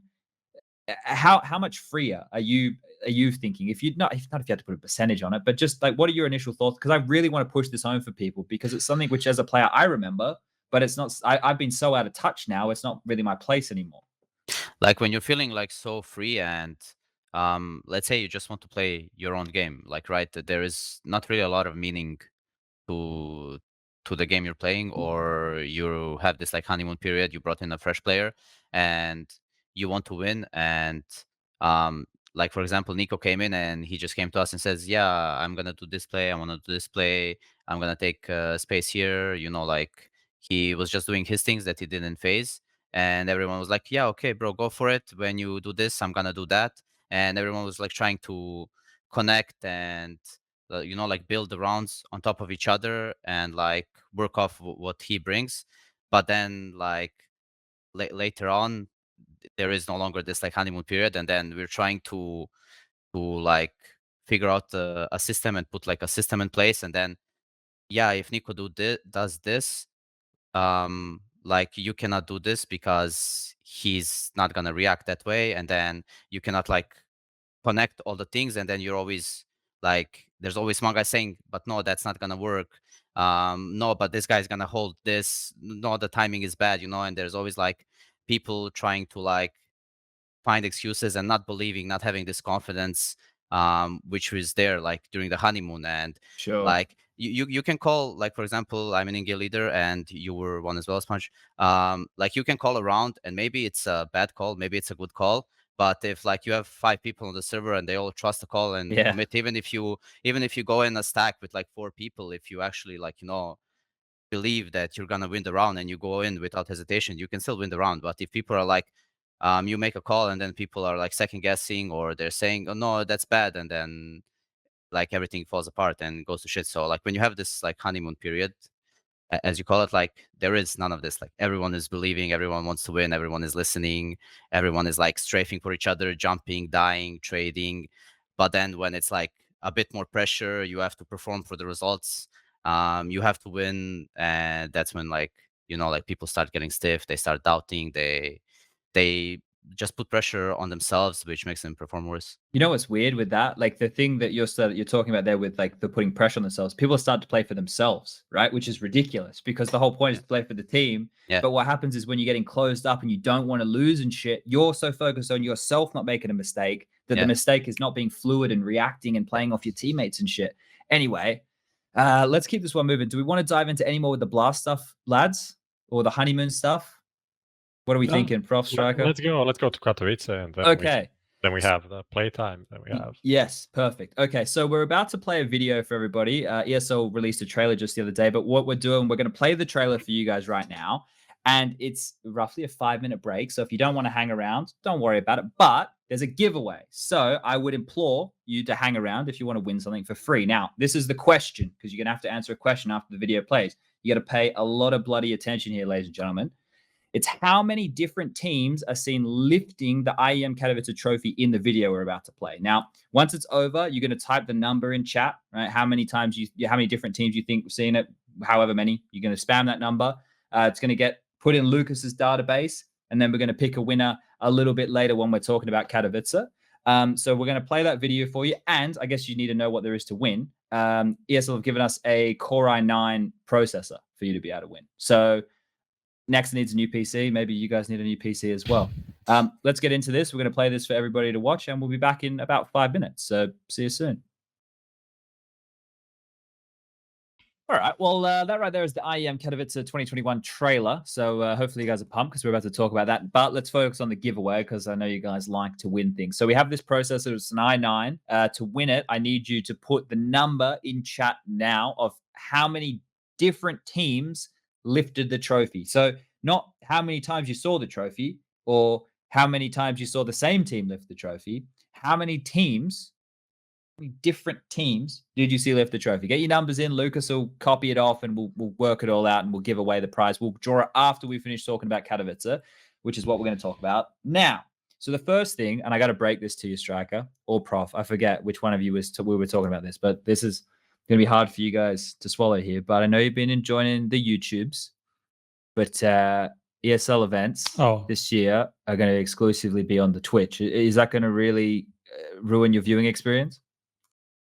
Kinda. I mean, the thing is is that I've kind of gone back to Twitch just because YouTube actually has worse quality for whatever reason. Like there's just some encoding thing that's happening with the YouTube that actually doesn't happen on Twitch. So I've kind of just gone back to Twitch and just like forgot about the ability to be able to rewind and stuff like that, which is like the fucking feature that Twitch should have had like 3 years ago or whatever. Like it's the feature that is missing from Twitch, and for some reason Amazon, whatever this, is it Amazon? I think it's Amazon. It is, right? Doesn't actually want to do like the one feature that would improve the lives of literally everybody using their to be honest, you could just like website.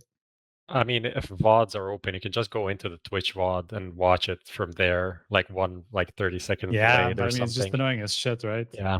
And it doesn't really, like, the rewind on Twitch is just bad. It's just like awful. Yeah. So, but we have clips. There's always a positive. Anyway, let's actually talk about the Counter-Strike, because that's what we're here for, ladies and gentlemen, boys and girls.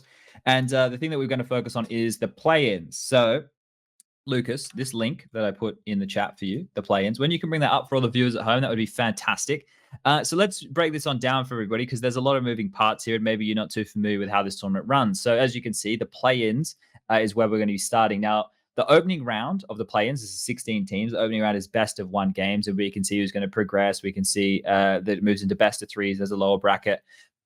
Long story short, the top 8 teams from the play-ins goes to the main group, and that's where Nexa is currently waiting. So he gets a couple days to practice and watch the teams he's going to be playing against. So Nexa, maybe you can even help us run through this here, because what we want to take a little bit of a look at is these matchups, right? So we've got Big Movie Star Riders, Spirit Cloud9.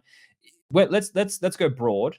What do we think initially, Nexa, when you look at this format? Is it anything that have you familiarized yourself with it, or are you kind of learning about it for the first time here?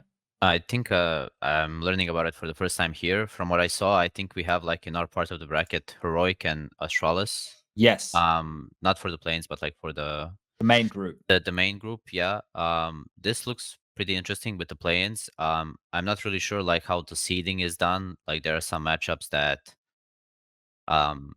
don't really make a lot of sense, like having OG against Fnatic, and then like having Gambit Team 1. I don't know like personally how the seeding is done, but just like some of the matchups don't really look right.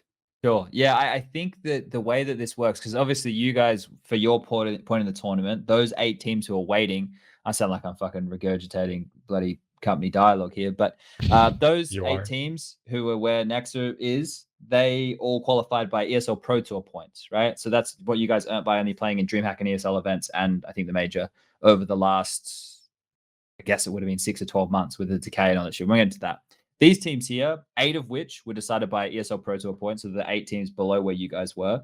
Then you have 2 teams who came through national championships. That's Movie Star Riders and Whistler Krakow, who didn't actually qualify first. They were the second place team, but they got it because Illumina didn't make it or couldn't make it, I believe. And then 6 teams were invited off of the ESL World Rankings. That's where you get your Cloud9s and all that kind of shit, right?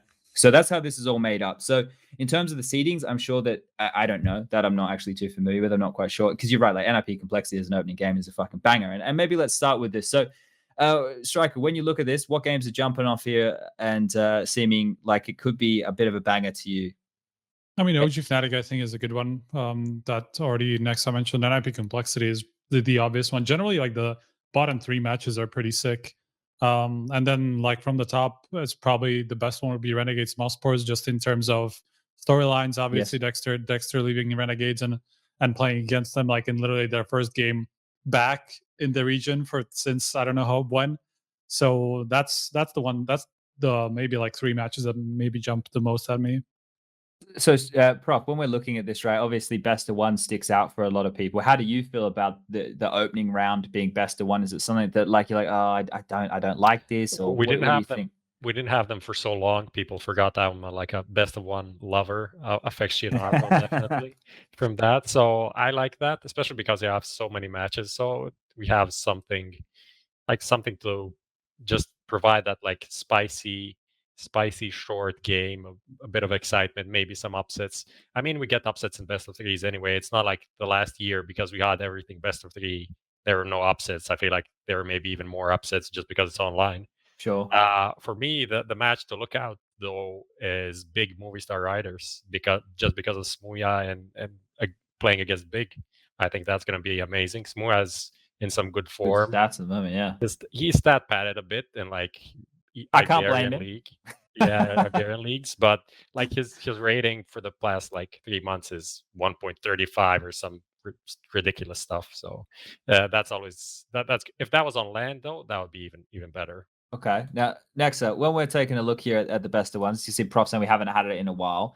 When you're seeing it in this, is this where we just look at all of these matchups and just go, we're probably going to be on Inferno, Mirage, or one of the middle ground maps for a lot of these? Or do you think that teams, well, you can't really take a risk in best of ones, right? Do you think that's just going to be the case? Lots of the middle ground maps? Yeah, definitely it's going to be middle ground. I mean, it cannot be anything else. Like, pretty much every team has 2, even 3 comfort picks that like the map they really like to play. And when it comes to best of ones, you definitely always get a map that you're comfortable with. So when you go into a best of one, and obviously it hasn't happened for some time, but what kind of things are you going to be, if you're not playing the best of ones, but if you were, what kind of things you're going to focus on more, right? Because in a best of 3, you can lose almost all the pistols and still win the series, right? But in a best of 1, we used to talk about it back in the day, you lose both pistols, you're fucked. Does more pressure go onto certain points of the game in a best of 1? I think like when you're an underdog, you really love playing best of ones. Like for a fact, I know when I was in Crazy with Hunter, we really loved playing best of ones. Like it's super easy to prepare. Like you always know that it's gonna be between two maps depending on like the matchup. So basically, you just prepare really good 2 maps, and when you're the underdog, you just surprise your opponent. You prepare pistols. You make sure that it's like not just like Rush B or some kind of random pistol. Like really, you cook up something special. You make sure you have clean anti-ecos and a special first gun round on CT on T. And honestly, just having this like 5-0 lead at the beginning in the best of 1 is huge, you know. Sure. All right, let's do this. Let's go down through these matchups here, just the opening round matches, and we'll go through and I'll say who the favorite is on paper. And if anybody objects and thinks that the other team might win, we can get into a conversation about why, right? So the big movie star riders won. Prof already said that Smooth is looking good, so there's always a chance there. But I think most of us would agree it should be Big's map to lose. We're getting thumbs up around the room. Yep. All right, cool. Spirit Cloud9, I think off the addition of Dexter, most of us would be thinking Spirit should be the favorites here. I mean, I think the consensus like among fans would maybe be Cloud9 just because of like the grandeur or whatever it's called, and in their case. But I don't know. I feel like this is kind of a toss-up one for me, and even ranking-wise, they're pretty close to each other. I think this is a bit closer. So it should be a pretty close one. I think it's interesting that you actually all. I mean, you said that Spirit are the favorite one. I'm not entirely sure. It's just definitely the Dexter edition makes it a little bit more Spirit favorite, I guess. But I just still see it as like a toss-up match. Well, Nexa, your opinion's worth 2. So me and Prof went for Spirit. Striker went for Cloud9. With your opinion worth 2, who are you got? I'll go for Spirit as well, but I honestly think it's dependent on the map. Like, if I'm not mistaken, they got 7 players on the roster, and they're like alternating between maps. Yeah, that's gonna stop now. Don't worry about it. We squashed that. That's all done. All right. Yeah. They said that it's gonna be 5+1 kind of thing. All right. But yeah, like if Dexter is playing, honestly, I just want to see more of that guy. He's been doing really great with the op. Yeah, they might want to avoid Inferno, right? Because that's one of the maps they were not playing with him. So yeah, okay, we're just we have to wait and see what happens with the maps. All right, Gambit versus Team 1. For Gambit, I think it feels really safe. Team 1, most people probably won't even know the players on there, so you know we'll wait until we see them in the server. Renegades versus mouz Sports. Obviously, I think of name value, most of us are going for mouz. Dexter just joined. I think the caliber of players. So I think that's a really cool story, like Striker was talking about. But it's really hard to paint an upset there. Do we even know who's going to be calling for Renegades? Did they confirm that? Alistair. I think really? I think that is that a bait or? I think that was a meme. Yeah, I would have to guess. I would assume Malta. Just the way the hierarchy of the team would work. He feels like I don't know. I can find out. I can ask him right now. We'll find out. Maybe we'll have an answer by the end of the show. If they wanted to say it, they would probably had said it already.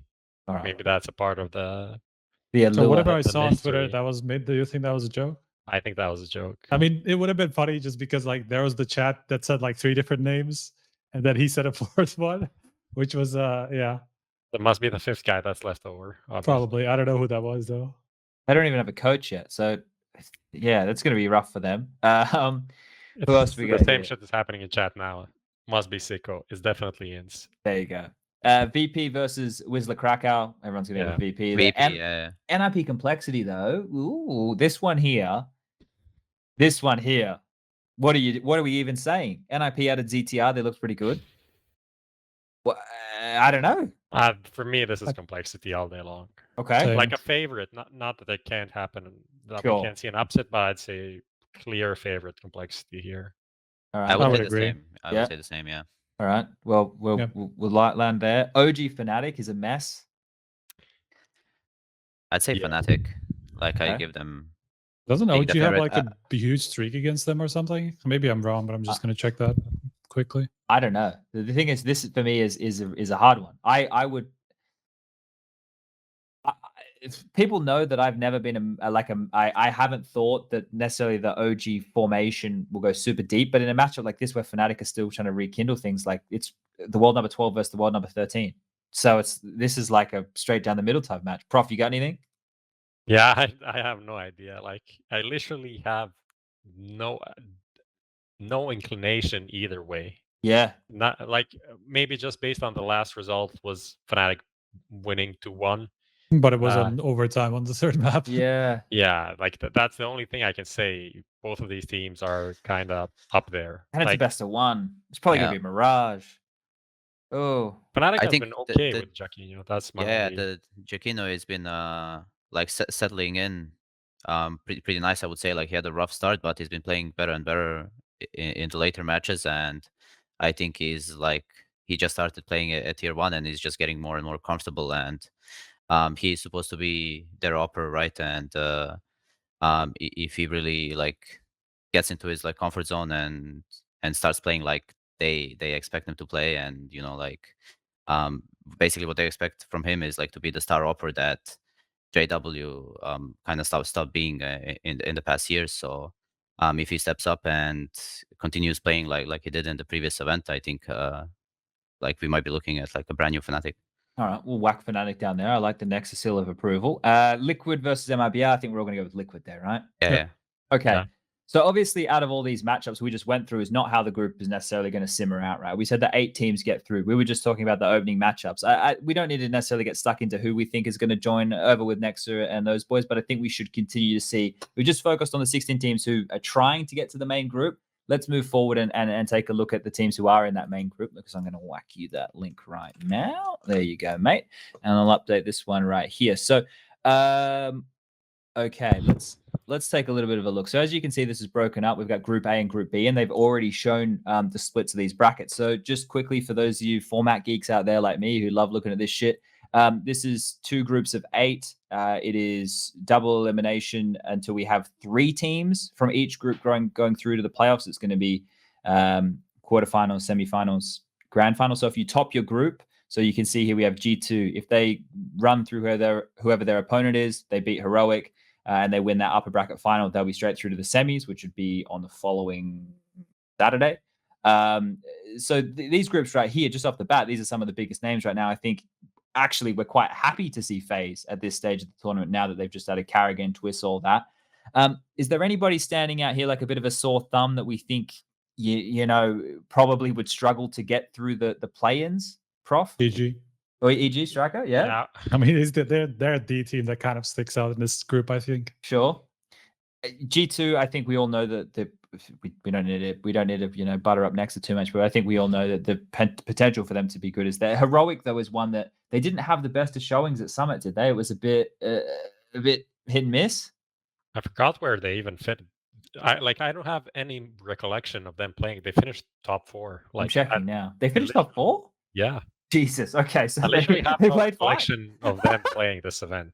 Literally nothing. I'm completely blank. They probably lost to VP as well. They lost to Fnatic in the semis. Okay. Like, this is a decent result. They have been out of they're not in Blast, obviously. So they've been out of the spotlight, but like nothing actually bad to say about them. They had a bit of a drop off at the end of the year, but like anything can happen for them this tournament. I think this is like a real test to see where they are coming into 2021. Do you like nexa, that the fact you have Heroic as the team you might face in the second round? Is that a matchup you like?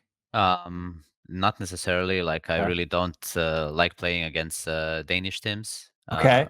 Personally, I always find it like kind of difficult to match up against them, just like on a personal level. But it always is interesting. Like we have Astralis there as well, and it always is interesting to play. Like I still consider Heroic as one of the best teams in the world. I think they just didn't really have a chance to show what they got in this year. Like I think, but what's good for them is that they actually had a lot of time to practice, and they're coming into this event with people not really being able to anti-strat them, not really knowing what to expect from them, you know, and maybe it can be like a surprise punch in the face for some teams that play against them, including even us.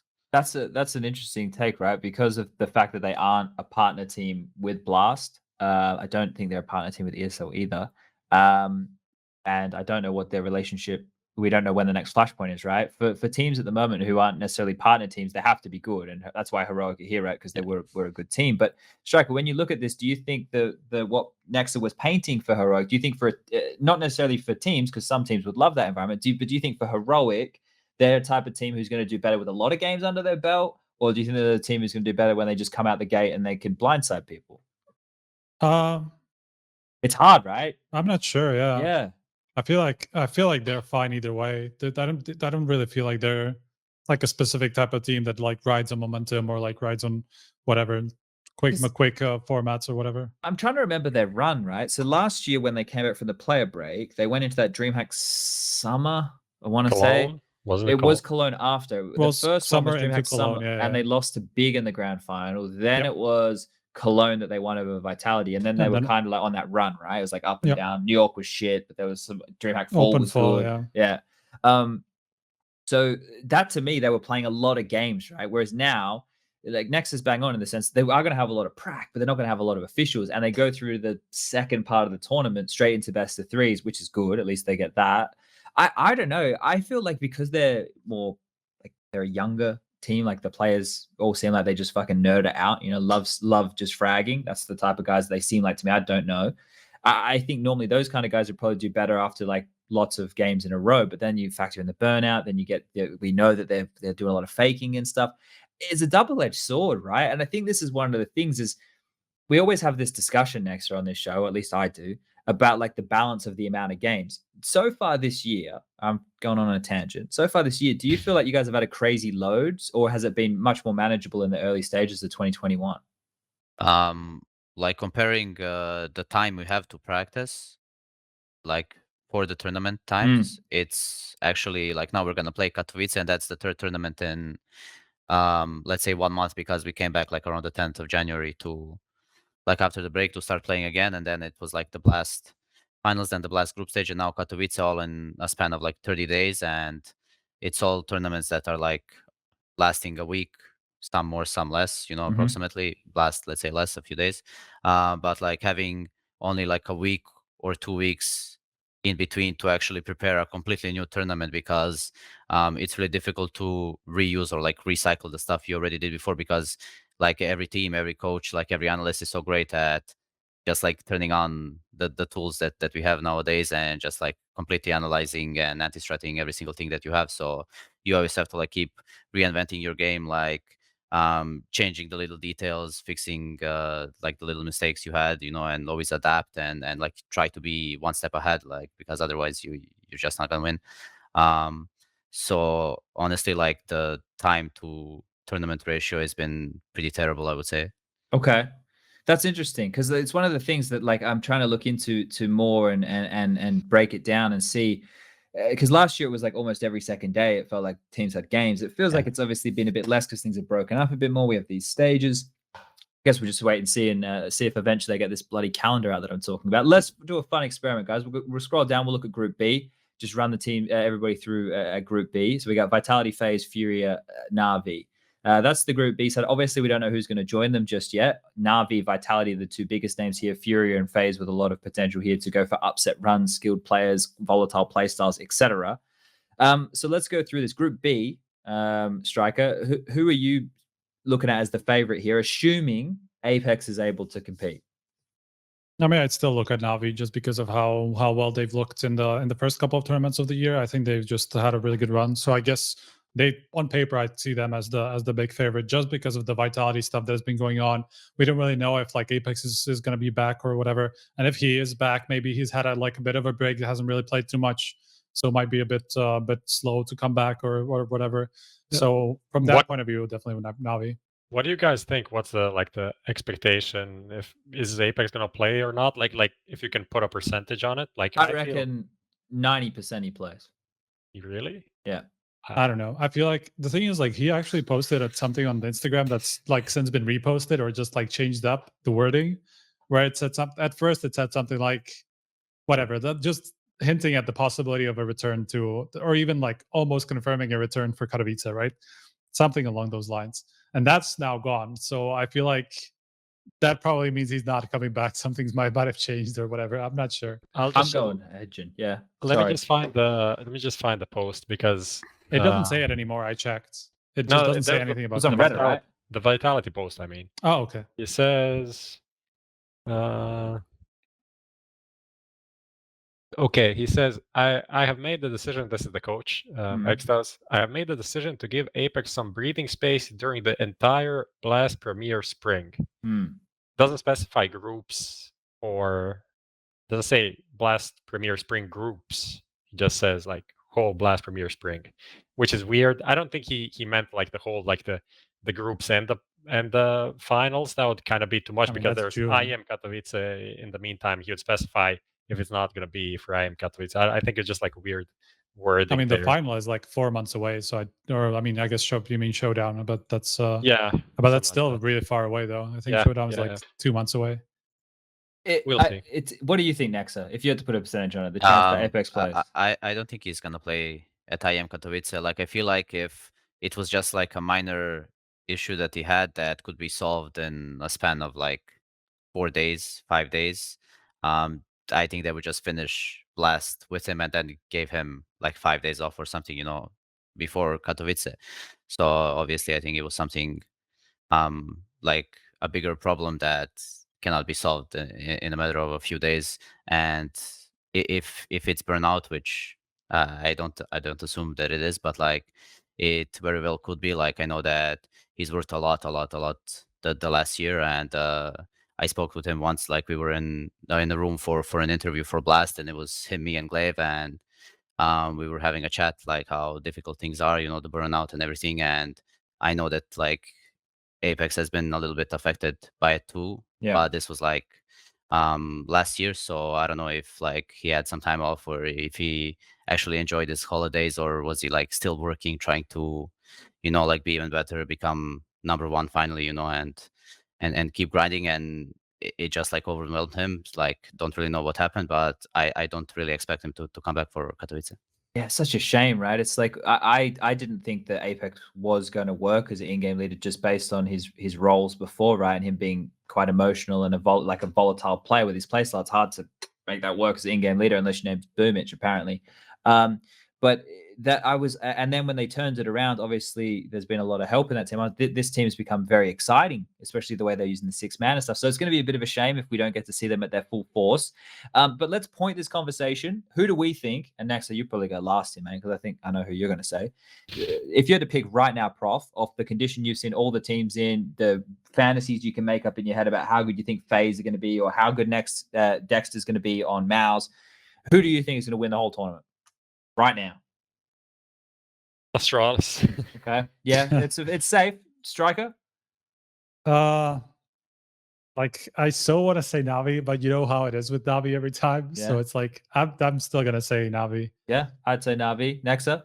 I'd say Navi also. Oh shit, I thought we were gonna go G2. Yeah. All right. All right. Surprise you there. Okay. Well, we got one. Actually, okay, I'll change mine just for diversity's variety. I'm gonna go with FaZe. Okay. Okay. Okay. Yeah, because I don't Karrigan- hate it. I think there's like a lot of sense to it. I'm not just saying that just to be edgy or whatever. I think it's just that every time Karrigan has stepped into a team, like the next result was always great. Like it's not like his teams just are slow burn. You know, they always fire at the start and then fall off later. So it's like I feel like there's a realistic chance that he just comes in, everything's perfect, honeymoon period and all that. I think also he had a big part in the Blast group stage, like Yeah, even though he was not like he was playing, I anti-threading think for them and stuff. yeah, exactly, and he might have made game plans for Cold and everything, and like told them like how to call, what areas to play, and help out. And honestly, I think they're gonna do great. Like I said it as well. They're gonna be a very scary team, and Karrigan knows how to use his players properly. And like I wouldn't be surprised if they win Katowice now, but for sure they're gonna pick up some titles in the near future. Well, the scary prospect, right? So we have to wait and see what happens there. Now, I want to get to this giveaway before you all leave. We're not pulling any fast ones over here. So we did this giveaway. We just played the trailer for IEM Katowice. We have Core i9 processor from ESL and Lucas. Can you talk to me? Yes. Are we good to give it away? Yes. Okay. So how are we doing this? I can't see what's on the screen. So I have Lucas, a big wheel here, and I spin it, and we get a winner. Hopefully. Okay. All right. Do it. It is a spinning Martin head. Yeah. Well, that's the best kind of head, right? Very anticlimactic. You gotta. I want you to read out the winner's name, Lucas. Oh no.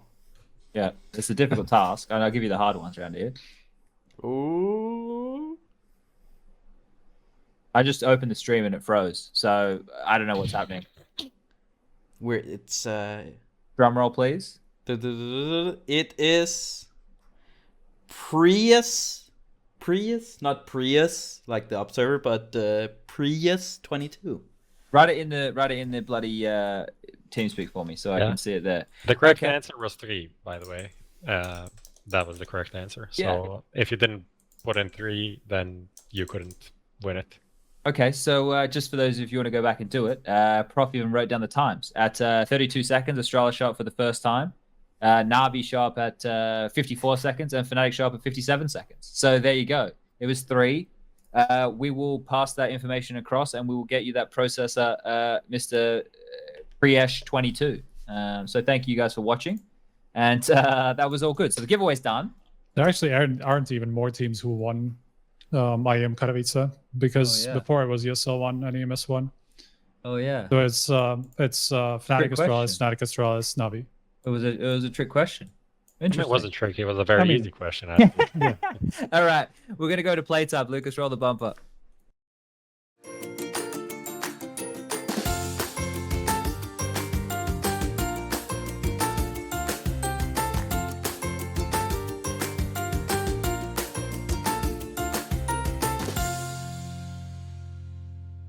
All right, this is the part of the show where you viewers at home, hopefully you tweeted in some questions, you've been asking some questions in the chat, maybe you've been on the bloody Instagrams. I don't know what you're doing, but either way, hopefully we got some good questions for you here. Now, Prof, he's normally the guy that we put, to come up with the good ones, to find the good ones, to mine through the community. So had a rough day. Yeah, I know. Yeah. Is there anything? Because I'm giving it a skim read right now as well. There's a question like just my question. Okay. Maybe we can ask other people this as well. But like, when you play official matches or CS in general, do you have like a specific like quirk or way that you want like some like pre-match rituals or during the game rituals? Like we saw Tizian, like he has his fruit, he has his watermelon. Then we see like Brokey, he's playing in the dark. You see other people like putting on shoes, taking off shoes. Like, what's the deal with you? Honestly, I just have one thing, and it's like a superstition. I don't really do it a lot at home because it's more difficult. But when I was at LAN, honestly, every time before a game, I had to go and take a shit, and every time.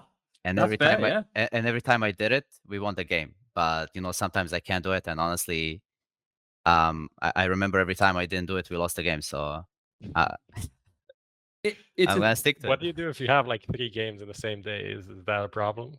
Or you go often? That's key. No, I just go like before the first game. Like if it's a long day, cannot really count on it. But yeah, I do it before the first game of the day every time, especially at LANs. I can't imagine what some of like I don't know if that was a thing for you when you were going to local LANs and stuff. I remember some of the local LANs I went to, like the toilets were fucking disgusting because it's like at a LAN cafe or something where it's just gamers, and they I'm having some flashbacks now to horrible toilets. I was just telling you the story of like a local LAN in Split in Croatia, like the first CSGO LAN that I attended, where it was like a super shitty cyber cafe thing, which had like one small toilet in the middle of everything, and someone took a shit and didn't even pull the fucking water. And that was amazing. So that was my first CSGO LAN experience. Oh dear. Thank God for me, I didn't play a lot of local LAN events. I think I maybe played like 4 in my whole life. And honestly, the only one that I won was the one in Zagreb in Croatia. And I distinctly remember taking a shit right before the grand finals. So. It worked, all right. Yeah, now, I want to keep it local because I think that's probably not a bad place. We have a question on Twitter from Blazing. He has 3 E's, Mr. Blazing. And he asks, who is the next up-and-coming Balkan young talent? I'd say there are a lot of like up-and-coming talents in FPL that are like from the Balkans, like around like Kosovo, Albania, this area. Like I would say Rigon, Juan Flatro, quite a few of them. Like honestly, apart from them, I think like all of the younger up-and-coming talents that were playing in Serbia, I think they all switched to Valorant. And they're like grinding that game now because like the scene in Balkans in general is like really difficult to rise up and to get through it. Like I think FPL is basically the only way you're gonna get noticed nowadays, and I think the like Rigon, Juan Flatro, definitely 2 guys to keep an eye on. Okay.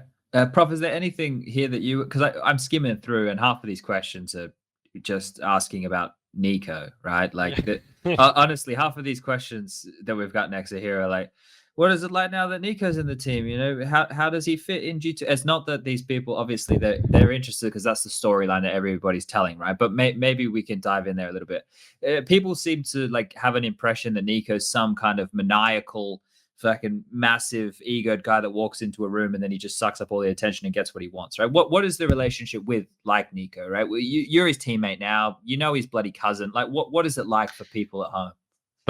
Right now, the relationship between us and like with him, like and the team in general is really good. I think we started off a bit difficult because he still had like a lot of his habits from like basically calling for the last 2 years. So he was like over speaking, you know, like sometimes over calling and whatnot.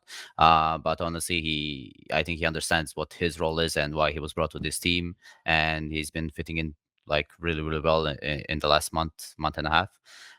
So I think it's been pretty great. Okay, well that's good. I that's the thing. It's like we ask the question, and the people at home ask the question. I'm just curious if the people when they write it, they go, "Yeah, next is going to go on to the show and talk shit about NiKo." It's like what? It's like what? Like I wonder if they ask thinking that, right? Because obviously you're going to say nice things, or it wouldn't be a teammate. If shit wasn't working, Ocelot, I'm sure he'd be fixing that shit really quick. What about this one? I always have a communication angle. When you boys are left and the Frenchies are dead, is it instantly into? I'm going to sound like such a cunt. Prof, what language? Serbian. Okay, is it because this is the thing? I'm going to get in so much trouble now. I spoke to Janko about this, right? Because NiKo has a Bosnian flag, but then I learned that like I don't know if I want to say it because then I'm going to get in trouble with like people. I'm not going to talk about it. It's like NiKo is a Balkan flag, but he's Serbian. Balkan flag. Not Balkan flag, Bosnian flag, Balkan flag. See, I stumbled over myself here. This is always happening. Every time I talk about fucking Europe. So scared of like inciting a new world. No, because they get mad at me, man. They get mad. They actually genuinely get angry with it. He's not Serbian. He's fucking. And I'm like, but that's what Janko told me. That just to explain one thing, like half of these people that are commenting very angrily don't even know the facts. Like I see it all the time. People are like, no, he is his brother. No, he is his cousin. But no, actually, you in my country you use this term for this, and so I translated it into English to mean a different. It's the worst. Like half of the people don't know what they're talking about. So, but it is complicated. So I just don't want to upset people. Don't feel bad about it. I don't know that. Like, there's like politics in the region. Get to the question. Like, do you go to Serbian? Do you all speak Serbian when the Frenchies are dead? Yes. Like, depending on the like NiKo and Hunter, they do it a lot. Like for me, I don't really have a habit of speaking Serbian in general. Like for the last 5 years, I've been just speaking English nonstop all the time, and even my girlfriend, she's like we're speaking English together. So apart from my parents, I don't really speak Serbian to anyone.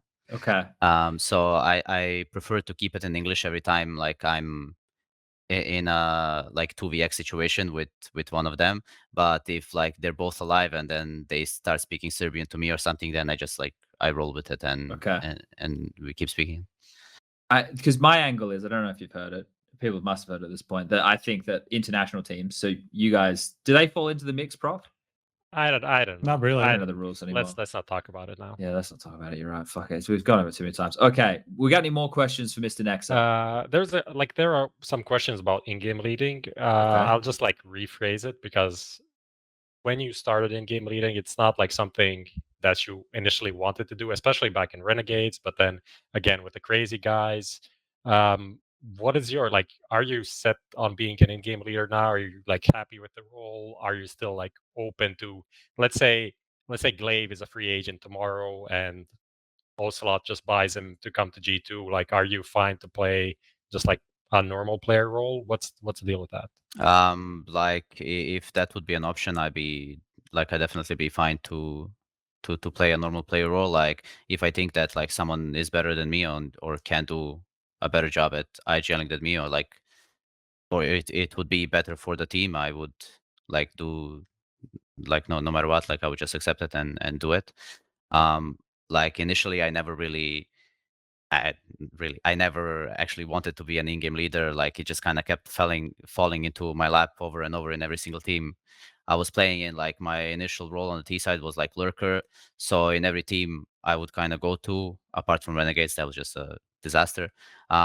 Like I would be this like secondary caller, like feed my IGL with information from like the other part of the map, and then eventually we would just like come to the problems. Like I had EspiranTo for like over 2 years, and there were always like problems with him, like his attitude and everything, and he just like didn't want to work with like IGLs and whatever. And then like every time we were like removing an IGL, and people would just look at me and just tell me, yeah, you can do it, like, you know, you were secondary IGLing, you know, like step up, help the team, you know, like you can do it, so we can bring in someone with more firepower. And then like one time, yeah, okay, I'll do it, and then second time, okay, I'll do it, and then the third time, okay, I'll do it. And then like every time he just kind of kept coming back to me, and I just I got stuck with it. I accepted it, and I just kept rolling with it. Hard to escape, isn't it? But you must enjoy leading when it's working, right? It feels good to call a strat and it fucking works. Yeah, definitely. All right. So I think right here, right now, we've reached almost the end of the show. We got many questions left, Prof, or we call it? I don't know. Does Striker have any? I saw one question that I just was funny in my head just because I read it backwards. What it says actually is, what is the key to getting to tier 1 CS from tier 3? And I obviously read it the other way around. What is the key to getting from tier 1 CS to tier 3? But yeah, I guess that kind of a question.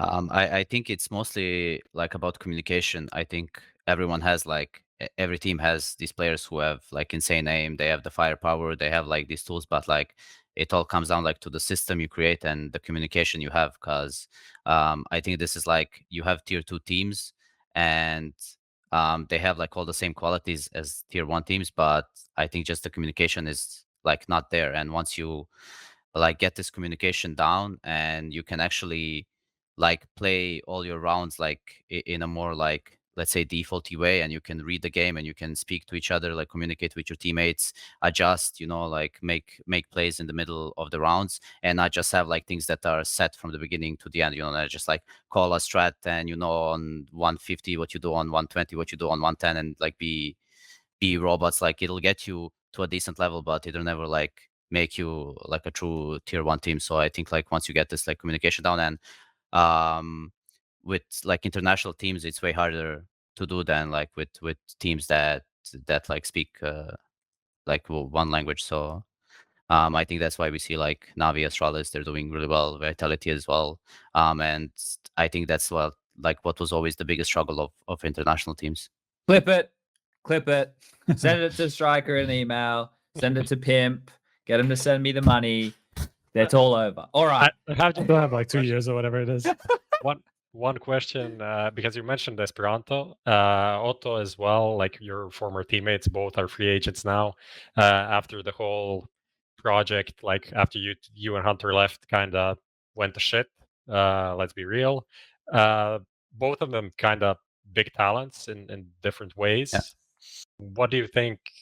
Where could they land? What could be their next step in their careers? Honestly, I wouldn't be surprised if Otto came into the team with like Sunny or someone like that, you know. For Esperanto, I really hope that like someone just gives him a shot, because I know like the kid can be really, really good at the game, but I think he just needs like someone who will be like, you know, like a parent to him. Like he basically just needs a father figure and someone to discipline him and like tell him that like you cannot behave in a certain way, you know. And like that's one of the things I regret, is that like I never was that kind of a leader, you know. Like I was his in-game leader in game, but like I was not like his like leader outside of the game, you know. Like I didn't really teach him like how to behave properly or like help him out in that sort of way. And it's like one of the things I regret. But if someone is like willing to like give him a shot and maybe like teach him the proper way, like I know that like he has a lot of potential to be really good at the game. See, we've gone full circle, boys. I was talking about the belt earlier in the show, and Nex was talking about the belt at the end of the show. Or the carrot or whatever. Or the carrot, the stick, the bloody wooden spoon. I'm sure we've all fucking copped something in our lives. All right, let's wind this one down, because I don't want to take up any more of Nex's time. We've hit 11 p.m. Next up, has Carlos come out here? Does he want you to get any memes in? Is there anything you need to say? Not need to, because I like giving this time if you want to say thank you to anybody or anything at all. No, I just thank you guys for having me on the show. It was a pleasure. All right, sweet. Thank you for joining us again. I think, was this the second time we've had? Is it the third? Yeah. All right. Well, you guys have got Katowice in a couple days' time. We have another show, Prof and Striker. I do believe we planned it for next Monday at 8 p.m. Yeah. So that should be on the cards, in the cards, all over the cards. That poker guy. So many things just clicking tonight. We might, if things pan out, we might get a guest that was no, I don't want to oversell it. It's not NiKo or Simple. So let's just be clear about that. But one of the people that a lot of viewers wanted to have on the show, if everything pans out. Okay, for next Monday. So keep that in the back of your pocket, everybody. And one of the things with all you guys who are like, get Boomich, get Simple, get NiKo, get this guy, we ask all the people you want, right? They don't say anything. Well, no, that's not true. That's not true at all. We have conflicts of schedules. That's the correct answer. That's what I was meant to say. Anyway, I'm dragging this one on. Goodbye, everybody. If you want to check out the audio-only options, anchor.fm/HLTV.org. Yes, no, yes, just HLTV. Just Anchor.fm/HLTV. The VOD will be up in 24 hours from now. We have another show next Monday. Thank you for tuning in. Thank you to Nexa. Thank you for G2 for letting us have him this evening. And we'll see you all next time. Goodbye.